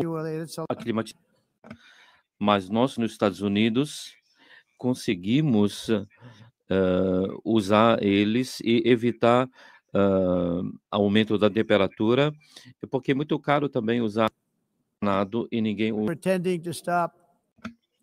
tudo isso. A mudança. Esse agenda mundialista não tem nenhum sentido. País and it must be immediate. That's why in America I withdrew from the fake Paris Climate Accord, where, by the way, America was paying so much more than every country. Others weren't paying. China didn't have to pay until 2030. Russia was given an old standard that was easy to meet, 1990 standard. But for the United States, we're supposed to pay like $1 trillion. And I said, this is another scam. The fact is, the United States has been taken advantage of by the world for many, many years, but not any longer, as you probably noticed. I unleashed massive energy production and signed historic executive orders. Estamos acompanhando o discurso de Donald Trump na Assembleia Geral da ONU, pessoal. Daqui a pouco a gente vai comentar tudo que o Lula, todas as mentiras do Lula. Vamos comentar também os pontos altos aí do discurso de Donald Trump e abordar outros pontos aí da nossa pauta de hoje, pessoal, estreando hoje com a gente, a Ana Paula Rocha. Já começa aqui os comentários, Donald Trump já indo para o final do seu discurso. Country with abundant, affordable energy supplies if you need them, when most of you do. We're proudly exporting energy all over the world. We're now the largest exporter. In the United States, we want trade and robust commerce with all nations, everybody. We want to help nations. We're going to help nations. But it must also be fair and reciprocal. The challenge with trade is much the same with climate. The countries that followed the rules, all their factories have been plundered. It's really sad to watch. They've been broken. They've been broken by countries that broke the rules. That's why the United States is now applying tariffs to other countries, and much as these tariffs were for many years applied to us, uncontrollably applied to us. We've used tariffs as a defense mechanism under the Trump administration, including my first term, where hundreds of billions of dollars in tariffs were taken in. And by the way, we had the lowest inflation, and now we have very low inflation. The only thing different is that we have hundreds of billions of dollars flowing into our country. But this is how we will ensure that the system works for everyone and is sustainable into the future. We're also using tariffs to defend our sovereignty and security throughout the world, including against nations that have taken advantage of former U.S. administrations for decades, including the most corrupt, incompetent administration in history, the sleepy Joe Biden administration. Brazil now faces major tariffs in response to its unprecedented vamos lá, efforts Donald to Trump interfere falando in do the rights Brasil and agora, freedoms gente. of Atenção. our American citizens and others, with censorship, repression, weaponization, judicial corruption, and targeting of political critics in the United States. I have a little problem saying this because I must tell you, I was walking in and the leader of Brazil was walking out. Lula, o We saw Trump him está and falando do Brasil I saw agora, him, he pessoal. saw Vamos me, lá, and we atenção. embraced. And then I'm saying, can you believe I'm going to be saying this in just 2 minutes? But we actually agreed that we would meet next week. We didn't have much time to talk, like about 20 seconds. They were in retrospect, I'm glad I waited because this thing didn't work out too well. But we did talk. We had a good talk, and we agreed to meet next week, if that's of interest. But he seemed like a very nice man, actually. He liked me. I liked him. But if you, and I only do business with people I like. When I don't like them, I don't like them. But we had, at least for about 39 seconds, we had excellent chemistry. It's a good sign.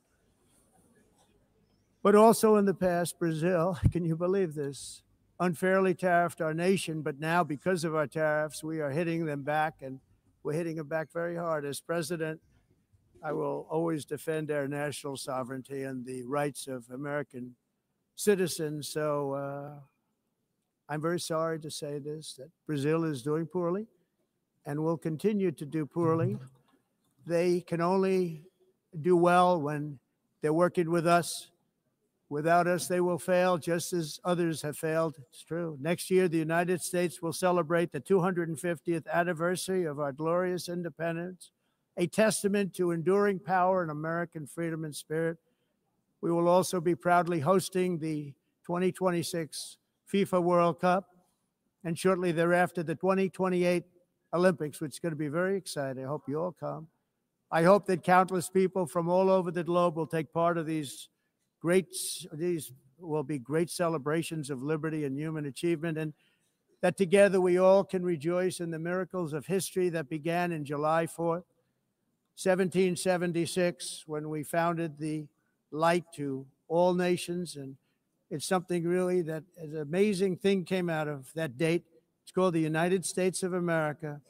In honor of this momentous anniversary, I hope that all countries who find inspiration in our example will join us in renewing our commitment, values, and those values really that we hold so dear together. Let us defend free speech and free expression. Let us protect religious liberty, including for the most persecuted religion on the planet today. It's called Christianity. And let us safeguard our sovereignty and cherish qualities that have made each of our nations so special, incredible, and extraordinary. In closing, I just want to repeat that immigration and the high cost of so-called green renewable energy is destroying a large part of the free world and a large part of our planet. Countries that cherish freedom are fading fast because of their policies on these two subjects. You need strong borders and traditional energy sources if you are going to be great again. Whether you have come from north or south, east or west, near or far, every leader in this beautiful hall today represents a rich culture, a noble history, and a proud heritage that makes each nation majestic and unique, unlike anything else in human history or any other place on the face of the earth.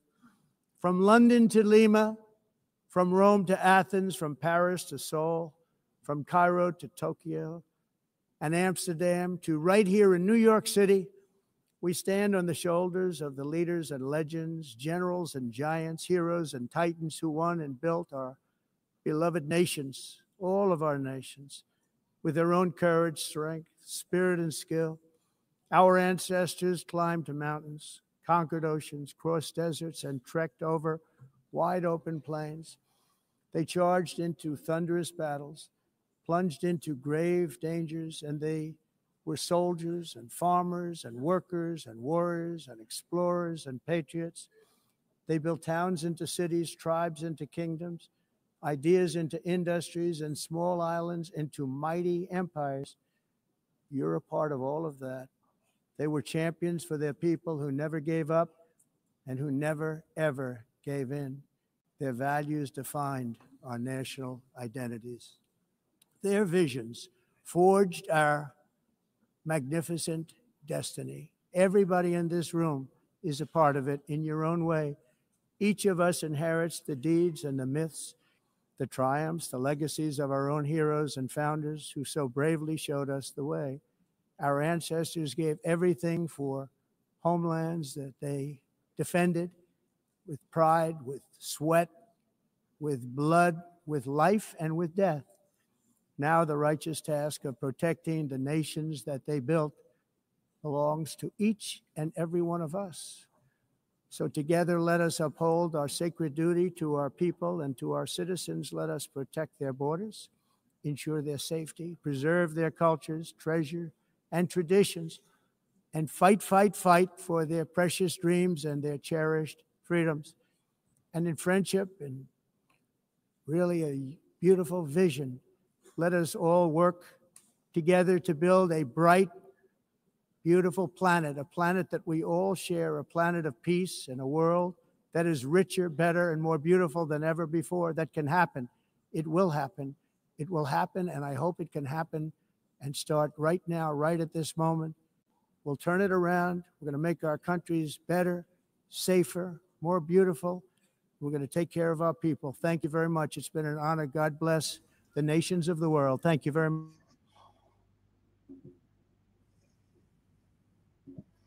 Esse foi o discurso de Donald Trump na Assembleia Geral da ONU. Antes disso, falou o Lula. Estamos no aqui, Guerra da Informação. Agora a gente vai destrinchar todo o discurso do Trump. Ele combateu toda essa histeria climática, criticou duramente a política migratória da União Soviética Europeia, falou também do Brasil. A gente vai voltar aqui hoje no Guerra da Informação. Ana Paula Rocha estreando aqui com a gente no Guerra da Informação. Ana Paula Rocha, muito obrigado por participar aqui com a gente hoje. Desculpa te fazer esperar. Esse discurso, a gente ouvir primeiro o Lula para depois ouvir o Trump, com todo respeito aí aos gostos musicais, mas parece que a gente viu um show do Led Zeppelin com abertura do Aviões do Forró. Foi mais ou menos isso, né, Ana Paula? É um prazer ter aqui você com a gente aqui no Guerra da Informação. Olha, Oscar, o prazer é todo meu, muito obrigada pelo convite, e de toda forma era necessário que eu assistisse esses discursos, então você não me fez esperar absolutamente, né, assim, a gente como comentarista político, como jornalista, como advogado, a gente precisa estar por dentro aí, em tempo real. Esses são dois discursos muito importantes nesse momento para nós brasileiros, em virtude das questões que nós estamos vivendo. Então, quero te cumprimentar, quero cumprimentar a audiência e dizer muito obrigado pelo convite para estarmos aqui e comentar isso aí que a gente acabou de assistir. Se você quiser, eu já começo com as minhas considerações. Vai, manda brasa, vai lá.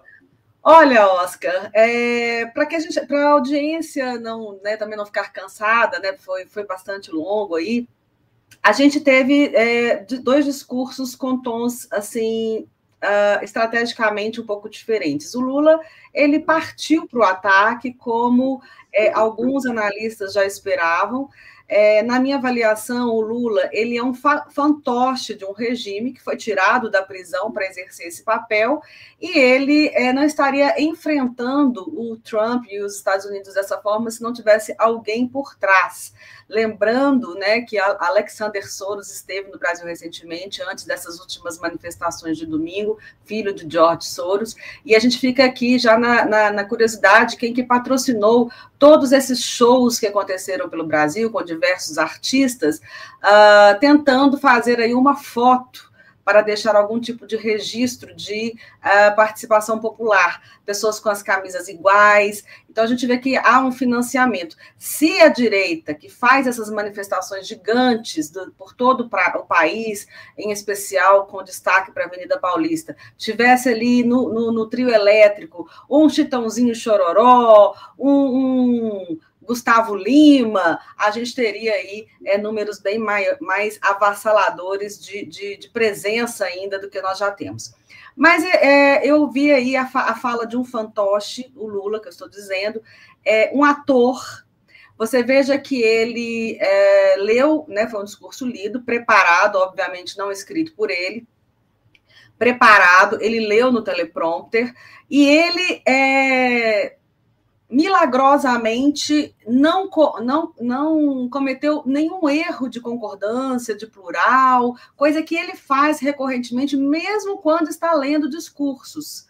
Por quê? Porque quando ele quer fazer aquela cena do pai dos pobres, do que veio da pobreza, aquele Lula do sindicato, que ele já não é há muito tempo, que hoje ele toma vinhos caríssimos, uísques caríssimos, fica hospedado em hotéis luxuosos, ao invés de ficar hospedado nas embaixadas, gasta o nosso dinheiro, tem uma vida de luxo com o nosso dinheiro. Então, ele não é aquela pessoa que fala errado, como ele quer parecer, quando ele está em campanha. Você veja que hoje ele teve uma fala impecável, mesmo um discurso lido, ele não tem essa praxe quando ele está falando para o eleitor pobre dele aqui no Brasil. Então, a gente vê aí, primeiro, esse grande ator, né? Segundo, achei muito engraçado alguns comentários, só para... Aí eu já te passo a fala, a gente vai fazendo um bate-bola.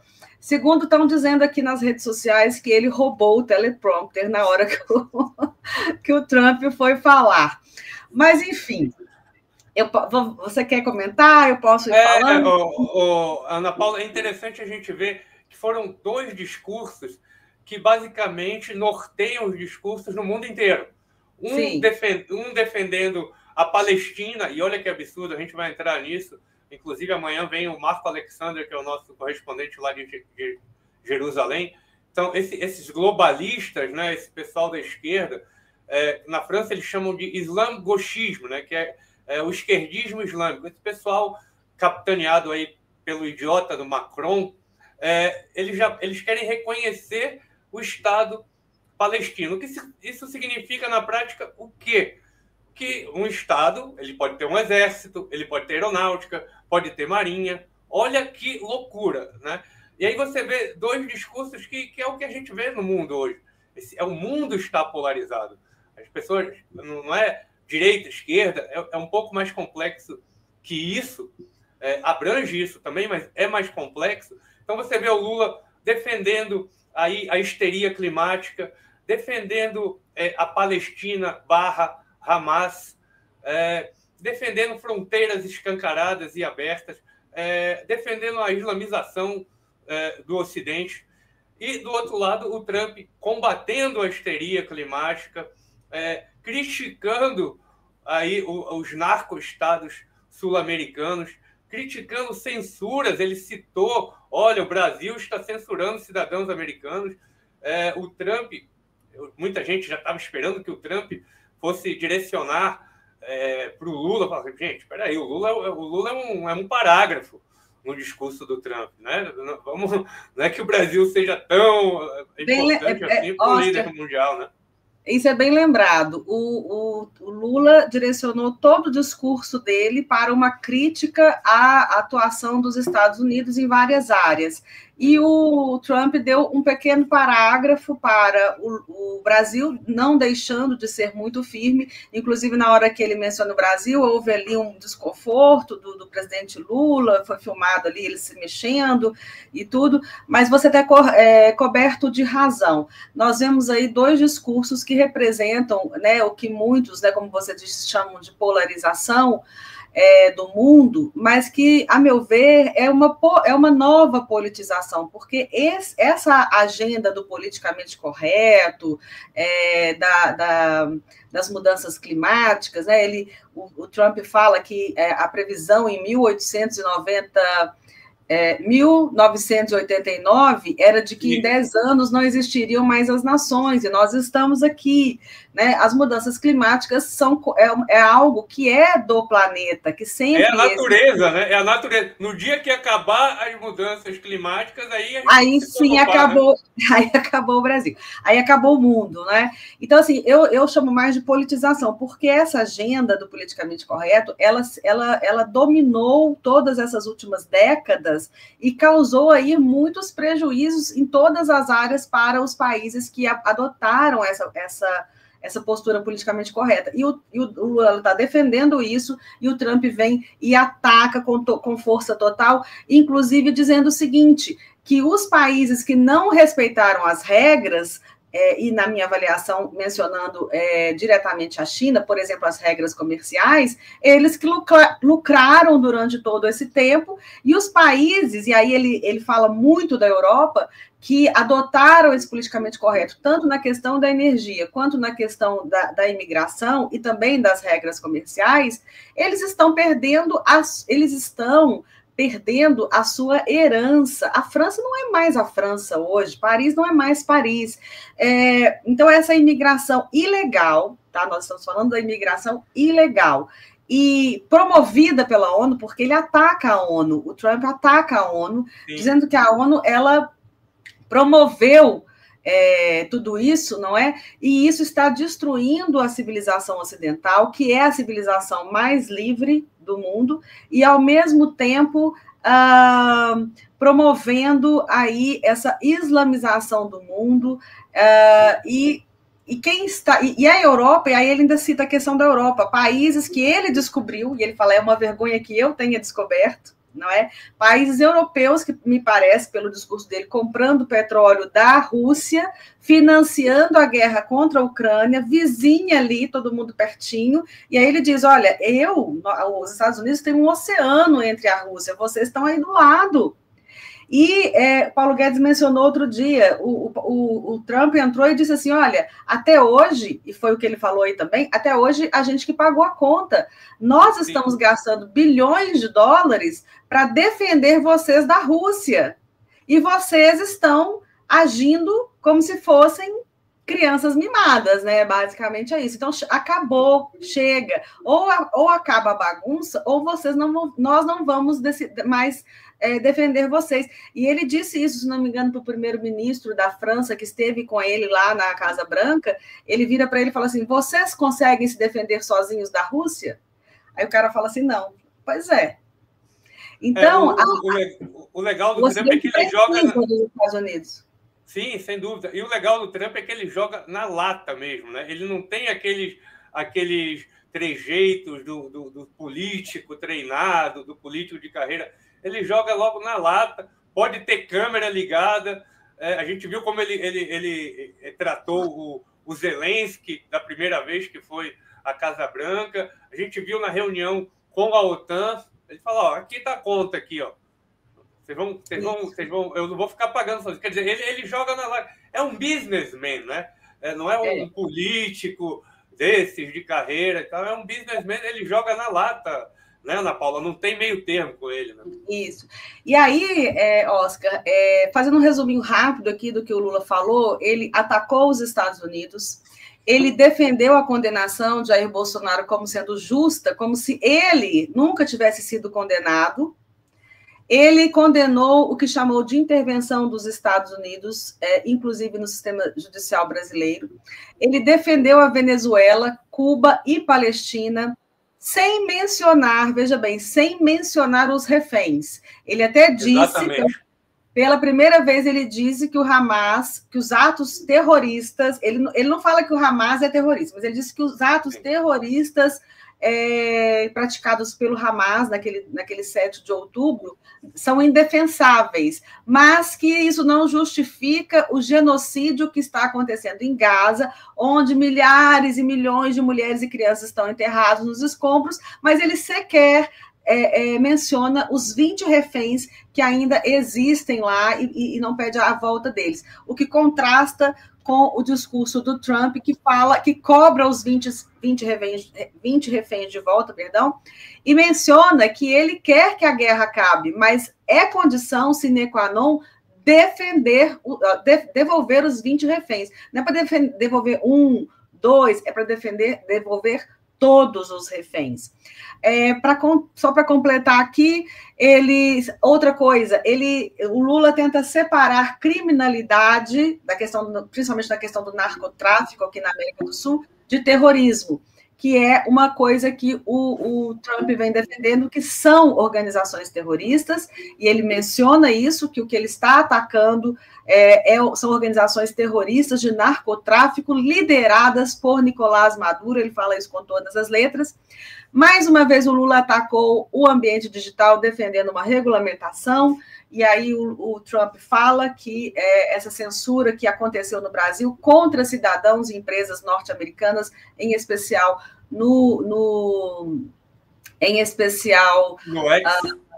X, e depois, no final, o Lula fala do meio ambiente, da COP30 e do tal fundo tropical que ele está criando para financiar países que preservem as suas florestas. E aí é quando o Trump vem e ataca totalmente essa questão da agenda ambiental como um grande golpe que os países ocidentais tomou, não é? Ele diz o aquecimento global não está acontecendo, ele usa esta frase, é o maior golpe na humanidade, a mudança climática, as previsões estavam erradas, é o golpe do verde, a energia verde é um golpe e o seu país irá falir. E aí ele menciona o Obama, quando o Obama faz uma viagem de avião para o Havaí para jogar golfe, e nessa viagem o Obama fala, então, da questão da agenda do carbono, né, da agenda verde, enquanto ele estava ali gastando justamente, poluindo o país com sua viagem de avião para o Havaí para jogar golfe. Que é o que acontece hoje no mundo, milhões e milhares de voos, não sei quantos, cruzando o céu do planeta inteiro, e aqui de baixo a gente falando de uma agenda verde, enquanto essas mesmas pessoas que falam de agenda verde não têm o menor pudor de poluir segundo a visão deles mesmo o planeta. E a gente uma coisa... Peraí, deu retorno aqui, pronto. Uma coisa é você querer um ar limpo, né? Você não poluir. Ele até citou assim, essa questão, eu vejo bem isso aqui na Ásia, Ana Paula, essa questão do lixo, sabe? Tem tanto lixo aqui no mar, nos rios, assim, é triste de ver. Então, uma coisa é você querer deixar a água limpa, o ar limpo, outra coisa é essa histeria climática que não tem nada de ciência. E o Lula querendo também, assim, apoiando essa agenda globalista, né? Não, precisamos criar uma entidade aqui na ONU para que ela possa regular. Quer dizer, isso é globalismo puro. E ele que, ao mesmo tempo, defende a soberania, mas ele quer entidades internacionais. Quer dizer, é uma contradição gigantesca, né? Esse papo de defender soberania, até o Pablo Escobar defendia a soberania da Colômbia, querendo evitar, lá explodiu, matou diversos políticos, querendo evitar um acordo entre a DEA, que é o Departamento de Combate à Droga dos Estados Unidos, e a Colômbia, né? Então, o Pablo Escobar defende a soberania, a Cuba está defendendo a soberania lá há 50 anos. É lógico. Eles não querem... Eles não querem que ninguém interfira na ditadura que eles estão impondo à sua própria população. E veja bem, é muito complicado você dizer que um país, qualquer que seja ele, eu não estou falando do Brasil, mas vamos dar o exemplo, por exemplo, da Coreia do Norte. É muito complicado você dizer que um país vai se libertar de uma ditadura tão forte e cruel como aquela, por dentro, sem ajuda externa. Então, esse papo de defender soberania é tipo, deixa a gente continuar aqui sacrificando os nossos cidadãos, não venham se meter. Mas é impossível, talvez, o próprio Estados Unidos, quando da sua independência, ele precisou da ajuda da França, que, se não me engano, até emprestou dinheiro. Não, mentira. Os Estados Unidos emprestou dinheiro para o Brasil ou Inglaterra para dar uma indenização a Portugal na sua independência. Então, todos os países, no seu momento de independência, precisaram de ajuda externa. Estados Unidos foi o primeiro país a reconhecer a independência do Brasil. E aí, só para completar aqui na fala dele, que ele fala dessa parte aí que você disse do lixo, a Europa reduziu o carbono e perdeu empregos e está sacrificando sua população. Na Ásia, jogam o lixo no oceano e em 2 semanas esse lixo chega em Los Angeles e a conta de energia do europeu é 3 vezes mais cara que a da China.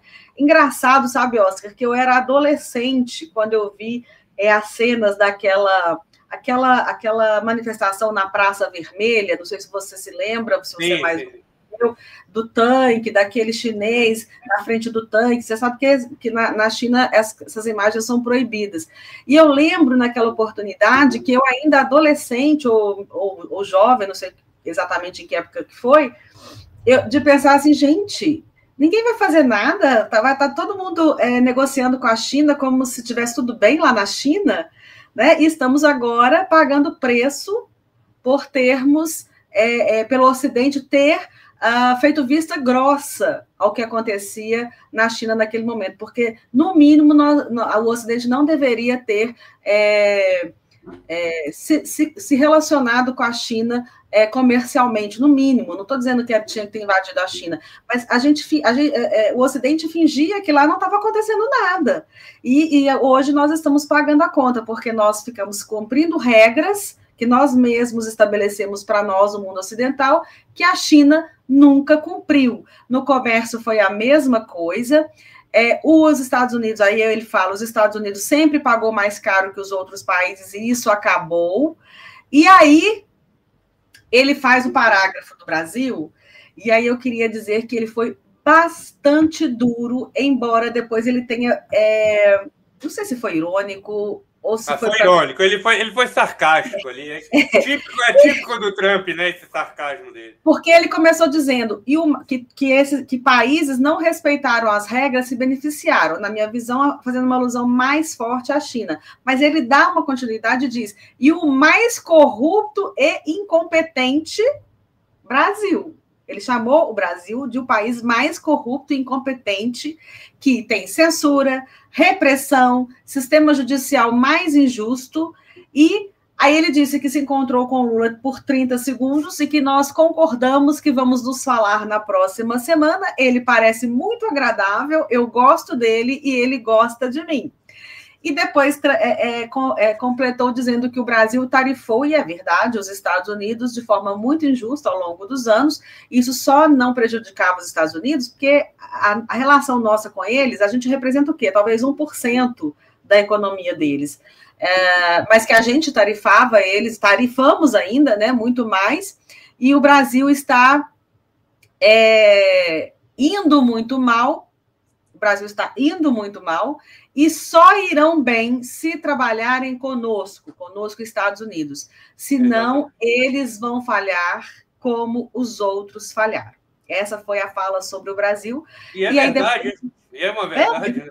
É verdade. E aí depois ele fala da perseguição ao cristianismo, aos valores cristãos, e que os países que respeitam a liberdade estão se apagando, né? E começando aí pelos países europeus. Eu acho que esse foi assim, um resumo total desses discursos de hoje.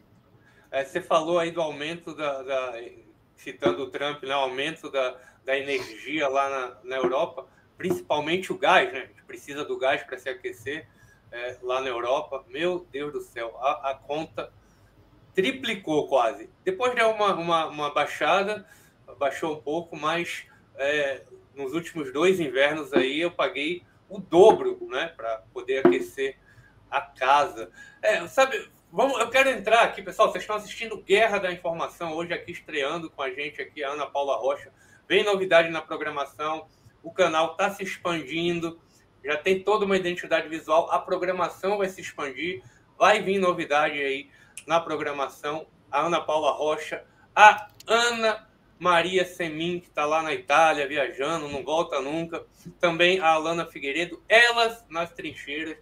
Vai começar aí, a gente vai organizar mais um programa aqui do canal Guerra da Informação. Você que está assistindo pelo X, pelo X, que mania de assistir pelo X, vai rapidinho lá no YouTube, se inscreve, compartilha. Nós somos a verdadeira mídia, estamos aqui combatendo a propaganda do regime. O que eles fazem por aí é propaganda. A gente está aqui combatendo essa propaganda. Você sabe alguém que passa batido? Deixa eu colocar aqui a carinha dele. É um personagem, Ana Paula, que passa batido. É esse português aqui. Deixa eu passar aqui. Esse pessoal, eles não têm currículo, né? Eles têm ficha corrida. Então, vamos lá. Vamos à ficha corrida do Antônio Guterres, do português Antônio Guterres, né? O presidente da ONU, gente. Olha só o currículo, a ficha corrida do presidente da ONU. Ele foi presidente do Partido Socialista Português, foi primeiro-ministro de Portugal, ajudou a colocar Portugal aí no buraco que está hoje em dia. O pessoal lá do Chega, do André Ventura, está fazendo de tudo para conseguir chegar ao poder para tirar Portugal desse buraco, né? Lógico, quando a gente compara com o Brasil, a gente tem outros padrões, mas o Portugal podia ser uma Suíça. Quer dizer, é triste, eu morei na Suíça há muito tempo, todo dia chegavam portugueses lá. Então, o Antônio Guterres foi primeiro-ministro lá de Portugal, Partido Socialista, foi presidente da Internacional Socialista, gente. Aquele grupo que tem todos os partidos de esquerda no mundo, social-democracia. E olha que interessante, Ana Paula, PSDB e o PT, os dois estão aí na Internacional Socialística, né, que é esse grupo aí, reúne o Partido Socialista Espanhol, Partido Socialista da Grécia, tudo que não presta reunido aí na Internacional Socialista. O presidente era o Antônio Guterres. É só esse tipo de gente que você tem na ONU. A ONU, e o Trump comentou isso também rapidamente, a ONU poderia ser algo realmente efetivo, né? que tivesse uma função positiva no planeta, mas não, foi aparelhada. Foi aparelhada. Foi completamente. A gente tem o Tedros Adhanom, lembra dele, pessoal? Durante a ditadura sanitária lá da OMS, outro comunista.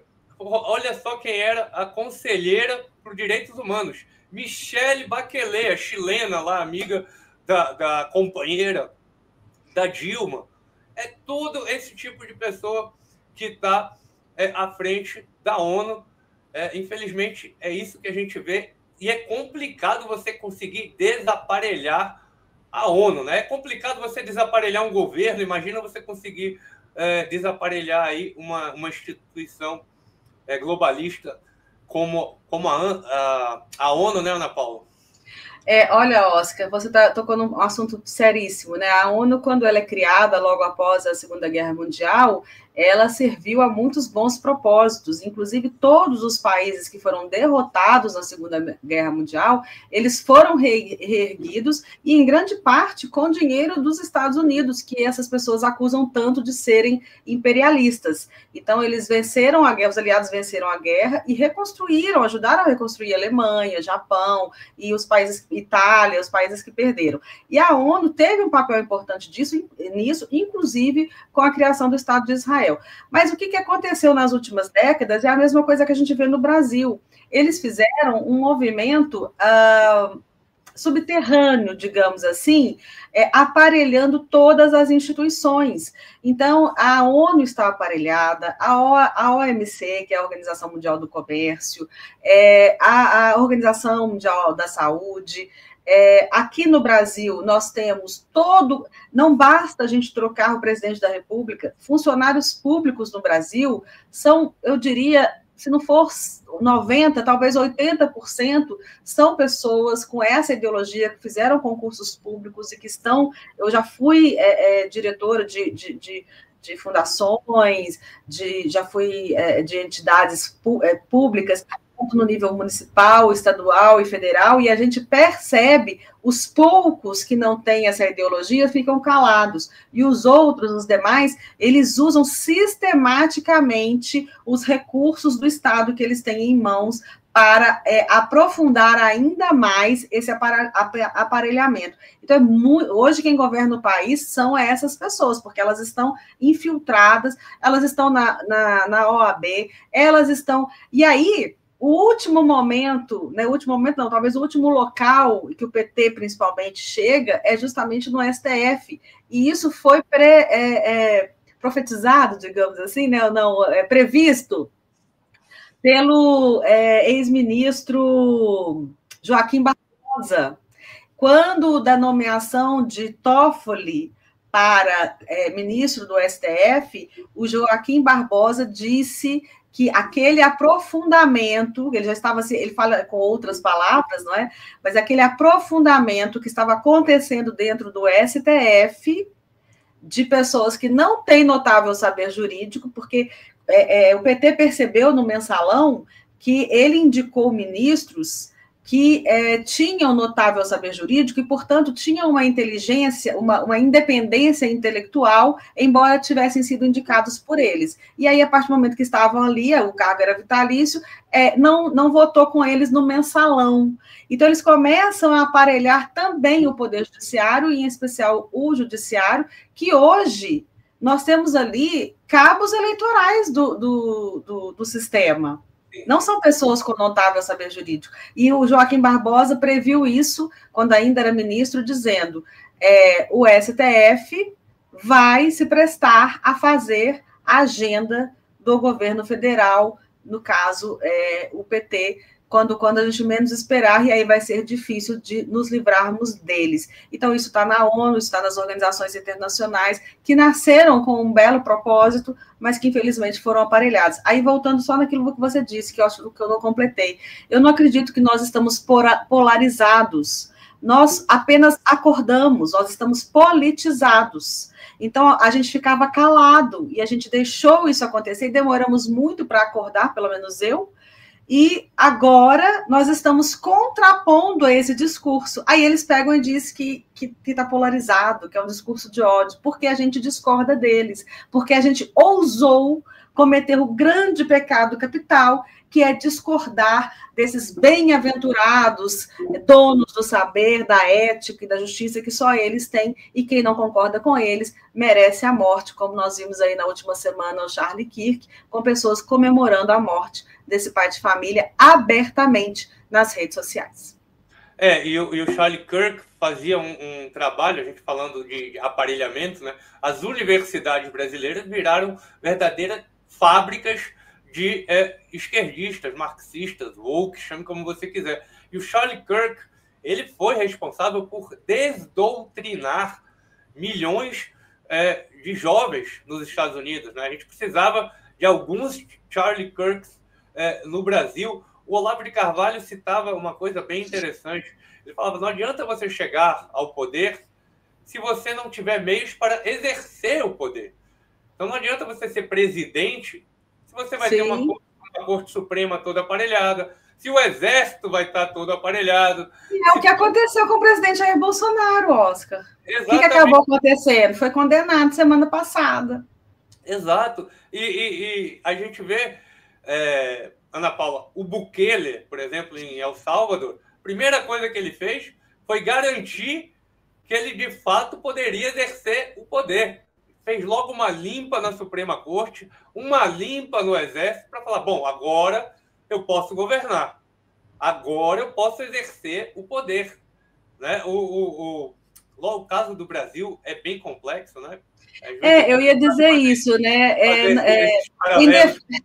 Em defesa do ex-presidente Jair Bolsonaro, o nosso país, até pelas dimensões continentais que ele tem, várias realidades, né, aí nos rincões do país, é tudo muito mais complexo e mais difícil. Mas é exatamente isso que aconteceu com o ex-presidente Jair Bolsonaro, que ao enfrentar todo esse aparelhamento dos meios de comunicação, de tudo, ele sofre há 7 anos, desde o primeiro dia que ele tomou posse como presidente da República, e depois do mandato dele, mais 3 anos, essa perseguição implacável, e está doente, está adoecido, e aí nós estamos vendo o que está acontecendo com ele.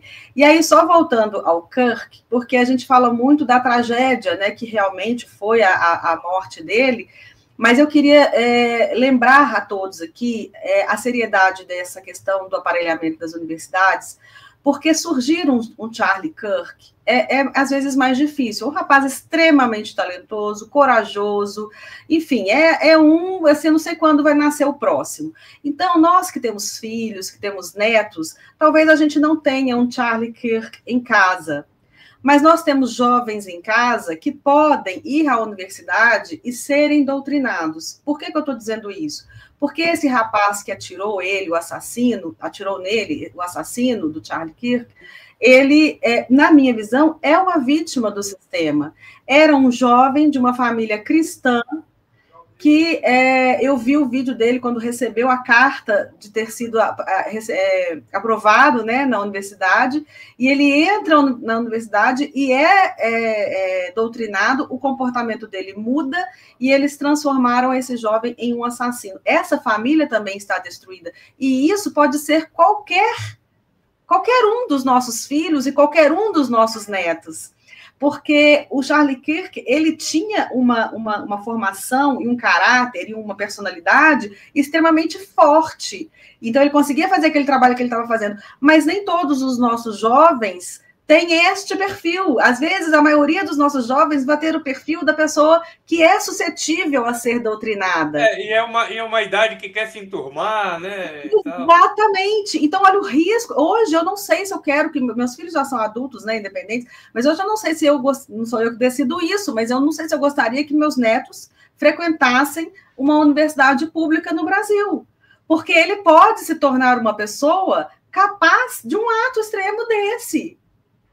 A gente viu pessoas doentes falando na internet. Teve um que foi demitido da Microsoft depois de ter comemorado a morte do Charlie, que estava indignado por ter sido demitido apenas pela sua opinião. E, no entanto, ele estava achando natural uma pessoa ser assassinada apenas pela sua opinião. Então, veja o nível de doença mental que essas pessoas estão. E os nossos filhos que estão indo para as universidades, eles estão vulneráveis a isso. Talvez eles estejam mais próximos do perfil de uma pessoa que pode ser manipulada do que do perfil de um Charlie Kirk. Então, nós temos que ficar atentos com a mudança de comportamento dos nossos filhos nas universidades do Brasil. E isso no mundo inteiro, tá, Ana Paula? Porque na França, na Itália, terra do Antônio Gramsci, é terrível também essa doutrinação.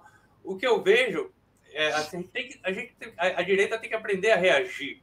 Os Estados Unidos é um farol em muitos aspectos para a direita do mundo inteiro. Criem universidades.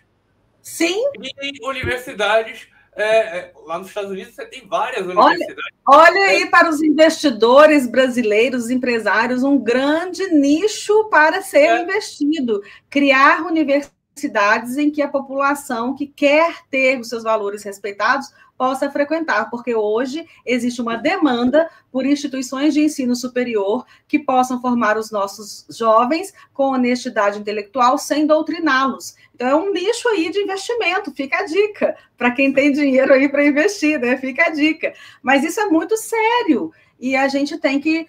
fiquem atentos ao comportamento dos seus filhos. É muito mais provável que a gente tenha uma pessoa frágil em casa, às vezes não formada ainda com toda a força necessária para resistir a isso, do que ter um Charlie Kirk. O Charlie Kirk, ele é uma exceção à regra, entende? Então, a gente tem que também se solidarizar com essa família, o que o pai está passando, também são duas famílias destruídas, e, na minha visão, esse rapaz... poderia ser um filho nosso, poderia ser um neto nosso, então a gente tem que tomar uma atitude. E aí, Oscar, só para finalizar, eu queria te dizer o seguinte, vou defender um pouquinho a direita, porque assim, o nosso erro foi ter demorado para acordar, né? Mas nós estamos lutando por um Brasil, por um mundo, né, em que esses valores sejam respeitados, que não haja perseguição aos cristãos, porque isso que aconteceu com Charlie Kirk foi uma perseguição a cristão, não foi uma coisa de direita e esquerda. Mas a gente acordou, talvez tarde, mas ainda em tempo. Só que eles estão fazendo esse trabalho desde o final da Segunda Guerra Mundial, entrando, né, com água, né, nas gretinhas, e a gente começou a reagir ao que? Há uns 8 anos, uns 10 anos no máximo. Então, a gente ainda vai sofrer aí para poder tirar essas pessoas. Mas eu sou esperançosa e ou a gente vence ou eu morro lutando. Exatamente. Muitos analistas de relações internacionais, de geopolítica, Ana Paula, eles consideram esse início da reação, digamos assim, conservadora no mundo, com 3 eventos que saíram do controle do sistema, digamos assim. O Brexit, o que foi o Brexit? Aquela votação, se a Inglaterra saía ou não da União Europeia, você ligava todos os canais, óbvio que a Inglaterra vai querer permanecer, escolheram sair da União Europeia. O Brexit, a eleição do Trump e a eleição do Bolsonaro. Depois disso, depois desses 3 eventos, vieram na esteira a Giorgia Meloni na Itália, o Matteo Salvini na Itália, o André Ventura em Portugal, Santiago Abascal na Espanha, o Orbán na Hungria, o Duda lá na Polônia. Quer dizer, veio tudo isso na esteira depois desses 3 eventos aí que quebrou, que você tinha uma hegemonia completa do marxismo. Deixa eu ver, entrou aqui com a gente. Deixa eu só cumprimentar o Rafa. Aqui o Rafa destacou, Ana Paula, que também essa doutrinação já começa na educação de base, né? Na educação de base, nas escolas municipais, nas escolas estaduais, até em colégios particulares. Então, é muito importante que a família esteja atenta para seu filho não se tornar uma dessas pessoas, um Tyler, né, que chegou ao extremo de matar alguém, mas antes de chegar a esse extremo, estava vendo até um comentário de um comentarista dizendo o seguinte, que são 3 tipos de pessoas. São aqueles que desumanizam a vítima, e que aí a imprensa está cheio deles, né? Primeiro você desumaniza. Então, são fascistas, são nazistas, são horrorosos, são pessoas que não merecem viver, etc. Depois você tem os que incitam, como aconteceu agora, o Peninha, né? Que parece que vai ter ser... deixa eu dar um oi aqui para o Roberto. Parece que vai até ser processado por incitação ao crime, apologia ao crime, perdão. E depois você tem o que realmente executa um crime, como aconteceu com o Tyler. Mas o Tyler, evidentemente, ele foi influenciado por esses 2 anteriores e ele foi manipulado e foi feita uma lavagem cerebral. Era um rapaz normal antes de entrar para a universidade. Então, isso é muito sério o que está acontecendo, não é? Verdade. Pessoal, Guerra da Informação, se inscreve, deixa seu like. Roberto Medeiros, direto dos Estados Unidos, o bull rider mais famoso da direita brasileira, Roberto Medeiros. O Trump esculachou não só o Lula, mas todo esse pessoalzinho globalista, toda essa histeria verde, esse papo de Green New Deal que você acompanha bem aí nos Estados Unidos, esse pessoal do Bernie Sanders, né, da AOC, toda essa histeria verde. Esculhambou também a União Soviética Europeia com as suas fronteiras abertas e com a sua hipocrisia, enquanto combate a Rússia, compra gás e petróleo da Rússia. Roberto Medeiros, prazer mais uma vez estar aqui. Está estreando aqui no Guerra da Informação, aqui a nova estrela aqui do Guerra da Informação, a Ana Paula Rocha. Vai fazer parte aqui da programação também, junto com a Ana Semin e a Alana Figueiredo. Resolvi, olha que temeridade, Medeiros, vou fazer uma transmissão só com mulheres. Eu estou com medo que dure umas 8 horas essas lives delas aí. Eu não deixo, não. Pode deixar que eu não deixo, não. Eu controlo bem aí o tempo. Esse negócio de live extensa, eu dou aula disso. Nós fizemos uma live de 27 horas e meia. Sério? Aí depois fala que mulher que fala muito, olha para você ver. Nós estamos planejando outra agora de 14 horas, deve ser no dia 16 de novembro, nós vamos fazer outra super live, depois eu vou estar falando sobre isso. Primeiro, muito obrigado, Oscar, Ana, tudo bem? Ter me convidado para participar. Hoje eu estou no trabalho, estão me dentro do meu carro. Eu estava escutando agora, trabalhando, escutando o discurso desse sujeito que se chama de presidente no Brasil, e o Trump também, falando logo depois, né, o problema contrário é pronto perder de novo, e eu acho que ele vai atrás de quem fez isso, com certeza é próprio Trump. Quem fez esse negócio com o telefone do Trump, realmente, igual ele falou, está com um problema muito grande na cabeça dele. Eu não queria ser essa pessoa que trabalha na técnica das Nações Unidas, que esse cara não vai ter emprego nunca mais na vida dele. Eu espero que seja assim, porque toda vez que o Trump vai falar, acontece uma coisa com o teleprompter dele, obviamente ele está sendo sabotado. Aconteceu com o Bolsonaro, uma vez também. Então a gente sabe muito bem como é que esse pessoal da esquerda funciona.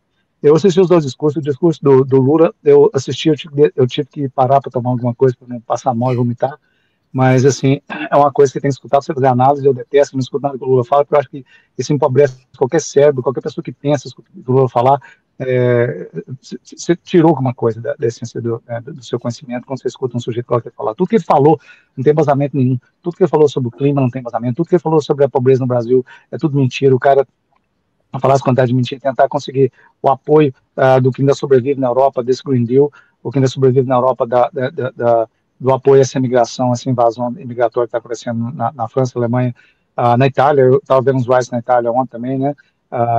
E também onde mais, na Inglaterra, que é um absurdo. Então ele aprova tudo isso. Ele citar, por exemplo, o Mujica, né, o ex-presidente Mujica, como se fosse uma pessoa de bem, um cara sujeito que sempre se passou de um cara que andava de fusquinha para baixo para cima e morre com a fortuna dentro, faz parte globalista, é tão vagabundo quanto todos os outros. É só se fazer uma postura de marcha. A gente sabe muito bem que esse bando de vagabundo da esquerda da América do Sul são. E falar sobre a Amazônia, falar sobre sustentabilidade. Toda vez que a pessoa fala sustentabilidade para mim, esse sujeito não vale nada, já pode conversar com ele. Porque o pessoal fala de qualquer tipo de energia sustentável nesse tom do Green Deal, que é o retórico que eles querem voltar. Eu acho que não vai, porque como o Trump citou, os países estão, principalmente a Europa, né, está quebrando, porque a gente sabe muito bem que não é sustentável.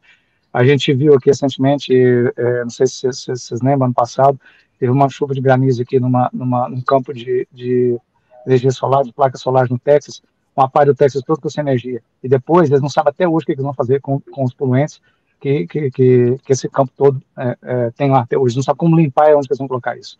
Mas é muito claro para mim, esse Green Deal, o que está fazendo com o mundo. O Trump, obviamente, chegou batendo, como ele sempre faz, e está certo. O que ele está fazendo aqui com os Estados Unidos, tem muita coisa que o Trump faz, ainda tem que ter umas adaptações ainda. Eu acho que ainda tem algumas pessoas que estão trabalhando com ele que não estão trazendo todo o interesse dos Estados Unidos no mundo ainda tem um pessoal de centro influenciando ele, muito pouco, mas acho que 95% do Trump já limpou, e deu um chega para lá em todo mundo, né? Inclusive, eu não assisti o final não, porque eu estava entrando aqui, eu vou ter que sair daqui a pouco, mas ele mais uma vez fez bonito, falando sobre a corrupção da construção do prédio da ONU. Isso é uma coisa que eu li há um tempo atrás, isso é um absurdo que aconteceu com o Pedro, já tem alguns anos. Ele cita isso na frente de todo mundo, né, senta na frente de todo mundo, tipo assim, não falou os nomes, mas assim, vocês fizeram isso. O Gutierrez falando também, outra pessoa que, quando ele fala, tem que tomar alguma coisa para não vomitar. Um dos piores representantes, os piores inimigos da humanidade, esse sujeito. né? A ONU algumas coisas estão mudando agora, mas sempre se pronunciando do lado da esquerda, do lado desse globalismo desenfreado e do lado que realmente é contra a humanidade. Então a gente vê que isso não está dando certo e nós tivemos, na minha opinião, na beira do abismo. E acho que o único farol que a gente tem hoje é os Estados Unidos. E gostem as pessoas ou não do jeito que o Trump fala, do jeito que o Trump age, né? O que ele está fazendo é aquele corte necessário na carne mesmo da política mundial, da geopolítica mundial, para tentar voltar as coisas a uma certa normalidade. Ele tem só 3 anos e meio para fazer isso, né? 3 anos e quanto agora, 4 meses para fazer isso. É muito pouco, mas eu espero que um bom sucessor. Eu gosto muito do Rubio. Eu espero que o Rubio seja candidato. O meu voto é do J.D. Vance. Eu prefiro o J.D. Medeiros, deixa eu te perguntar uma coisa. Você que está aí nos Estados Unidos, eu estava conversando agora há pouco com a Ana Paula, a gente estava conversando sobre o Charlie Kirk, né, essa coisa da desdoutrinação, esse trabalho importante que ele fazia, enfim, a fábrica de marxismo que viraram as universidades brasileiras. Você estava aí nos Estados Unidos, você está aí nos Estados Unidos, a comoção no enterro do Charlie Kirk foi uma coisa estrondosa, né? Uma coisa fora de série. Você que acompanhou de perto aí, Medeiros, o que você tem para falar da gente, pra gente? O Charlie Kirk, eu estava aqui trabalhando nesse lugar aqui, um amigo meu, que ele é da Áustria, mandou para mim no meu WhatsApp. O americano não usa o WhatsApp, muito difícil. Ele mandou mensagem no WhatsApp, o Mike mandou mensagem no WhatsApp para mim. Aí eu vi a cena dele sendo que atirar nele, eu pensei que era AI. Eu falei, cara, que brincadeira boba é essa? Eu falei, isso aí é AI. Eu não tenho, então, né? Falei, parece coisa de, né, realmente. Aí ele falou, não, aconteceu, Charlie Kirk, foi o quê? Aí eu parei do que estava fazendo, fui olhar na internet, eu vi, tá todo lugar, estava cheio, aí que eu fiquei sabendo. E a gente fica assim, sem entender o que aconteceu. Você fala assim, como é que é? O Charlie Kirk, eu não sou uma pessoa religiosa, de jeito nenhum, eu não sigo religião nenhuma, mas eu respeito quase todas as religiões, eu faço sempre. O Charlie Kirk é um cara que sempre foi assim, ele sempre ele teve embasamento em tudo que ele fez, ele conversava com a direita, com a esquerda, com o centro, com todo mundo, ele tentava trazer o conhecimento nas escolas e trazer a verdade. Ele começou a falar sobre uma série de coisas muito delicadas aqui nos Estados Unidos, no mundo, o tráfico infantil, a doutrinação das escolas, a influência dos judeus zionistas no mundo e tudo. Então, aí ele fez inimigos para todo lado. Pouco antes disso acontecer, ele já tinha dado, eu acho que ele tinha sofrido ameaças e tudo, ele já sabia, né, o que estava acontecendo, obviamente não esperava. E a comoção aqui foi uma coisa incrível. Se esse povo estava tentando acabar com uma voz, eles criaram milhões de vozes agora. Nesses últimos dias, agora depois da morte do Charlie Kirk, eu vi ontem, eu ainda não chequei, se alguém quiser checar, mais de 2 milhões de pessoas se registraram republicanos para votar agora, inclusive pessoas que eram democratas estão registrando republicano para votar. Foi a maior turnout, como é que fala, maior crescimento no Partido Republicano e nas pessoas registradas republicanas da história dos Estados Unidos. Vem crescendo, né? Mas dessa vez foi exponencial. Então, isso é uma coisa, vocês estavam tentando calar uma voz, você pode calar uma voz, mas você não consegue calar a mensagem. E o que eu vejo aqui é o seguinte, outro comparativo que a gente faz, é como que aconteceu, por exemplo, essa farsa de quando mataram esse George Floyd, né? E agora, o que aconteceu depois do George Floyd, o que aconteceu depois no enterro do Kirk, a semana toda, né? As pessoas em vigília, rezando. Como eu falei, eu respeito a religião, eu fui criado católico, fui escola católica, minha família toda é católica, mas eu só consigo religião, mas respeito demais da conta a pessoa, ela ter essa maneira de transmitir paz, né? E tentar um conciliamento, o que a esquerda não quer, de maneira alguma. A esquerda não quer conciliar com ninguém. Eu achei muito bonito. E até hoje, todo lugar que você vai agora, você vê bandeiras americanas, você vê mensagem, que eu passei por uma aqui agora, chegando aqui, falando sobre o Kirk, falando sobre, né, as pessoas são religiosas, sobre o momento cristão no mundo. Eu acho isso muito legal. É muito bonito ver o que está acontecendo aqui. Medeiros, vai lá no Instagram, segue a Ana Paula, vocês dois aí dariam uma boa live. As lives do Medeiros no Instagram, para mim, eu que estou aqui na Indonésia, Ana Paula, acordo de manhã, vou tomar o café da manhã e acompanho as lives do Medeiros. Medeiros, meu querido, fica com Deus. Ó, você não inventa de ficar colocando o Sérgio Tavares para andar de Harley Davidson quando ele for aí visitar você, que ele tem um acidente. Se acontece alguma coisa com o Sérgio Tavares, não vai ter o Fake Jude 2. Não fica botando ele para andar de Harley Davidson. Eu dei para ele, eu estava conversando com ele, a gente tem material para fazer o 3 ainda. A gente conversou muito aqui em casa, no dia que ele esteve aqui, nós sentamos na cozinha lá em casa, tomando uma cerveja, já deve fazer um jantar para a gente. O Sérgio é uma pessoa incrível e Aí ele viu minha moto, eu mostrei, né, a moto minha, e ele é doido com Harley. Ele tinha uma Harley, eu tempo dei para ele camiseta, para as coisas, ele ficou de vir aqui ano que vem para a gente dar um passeio.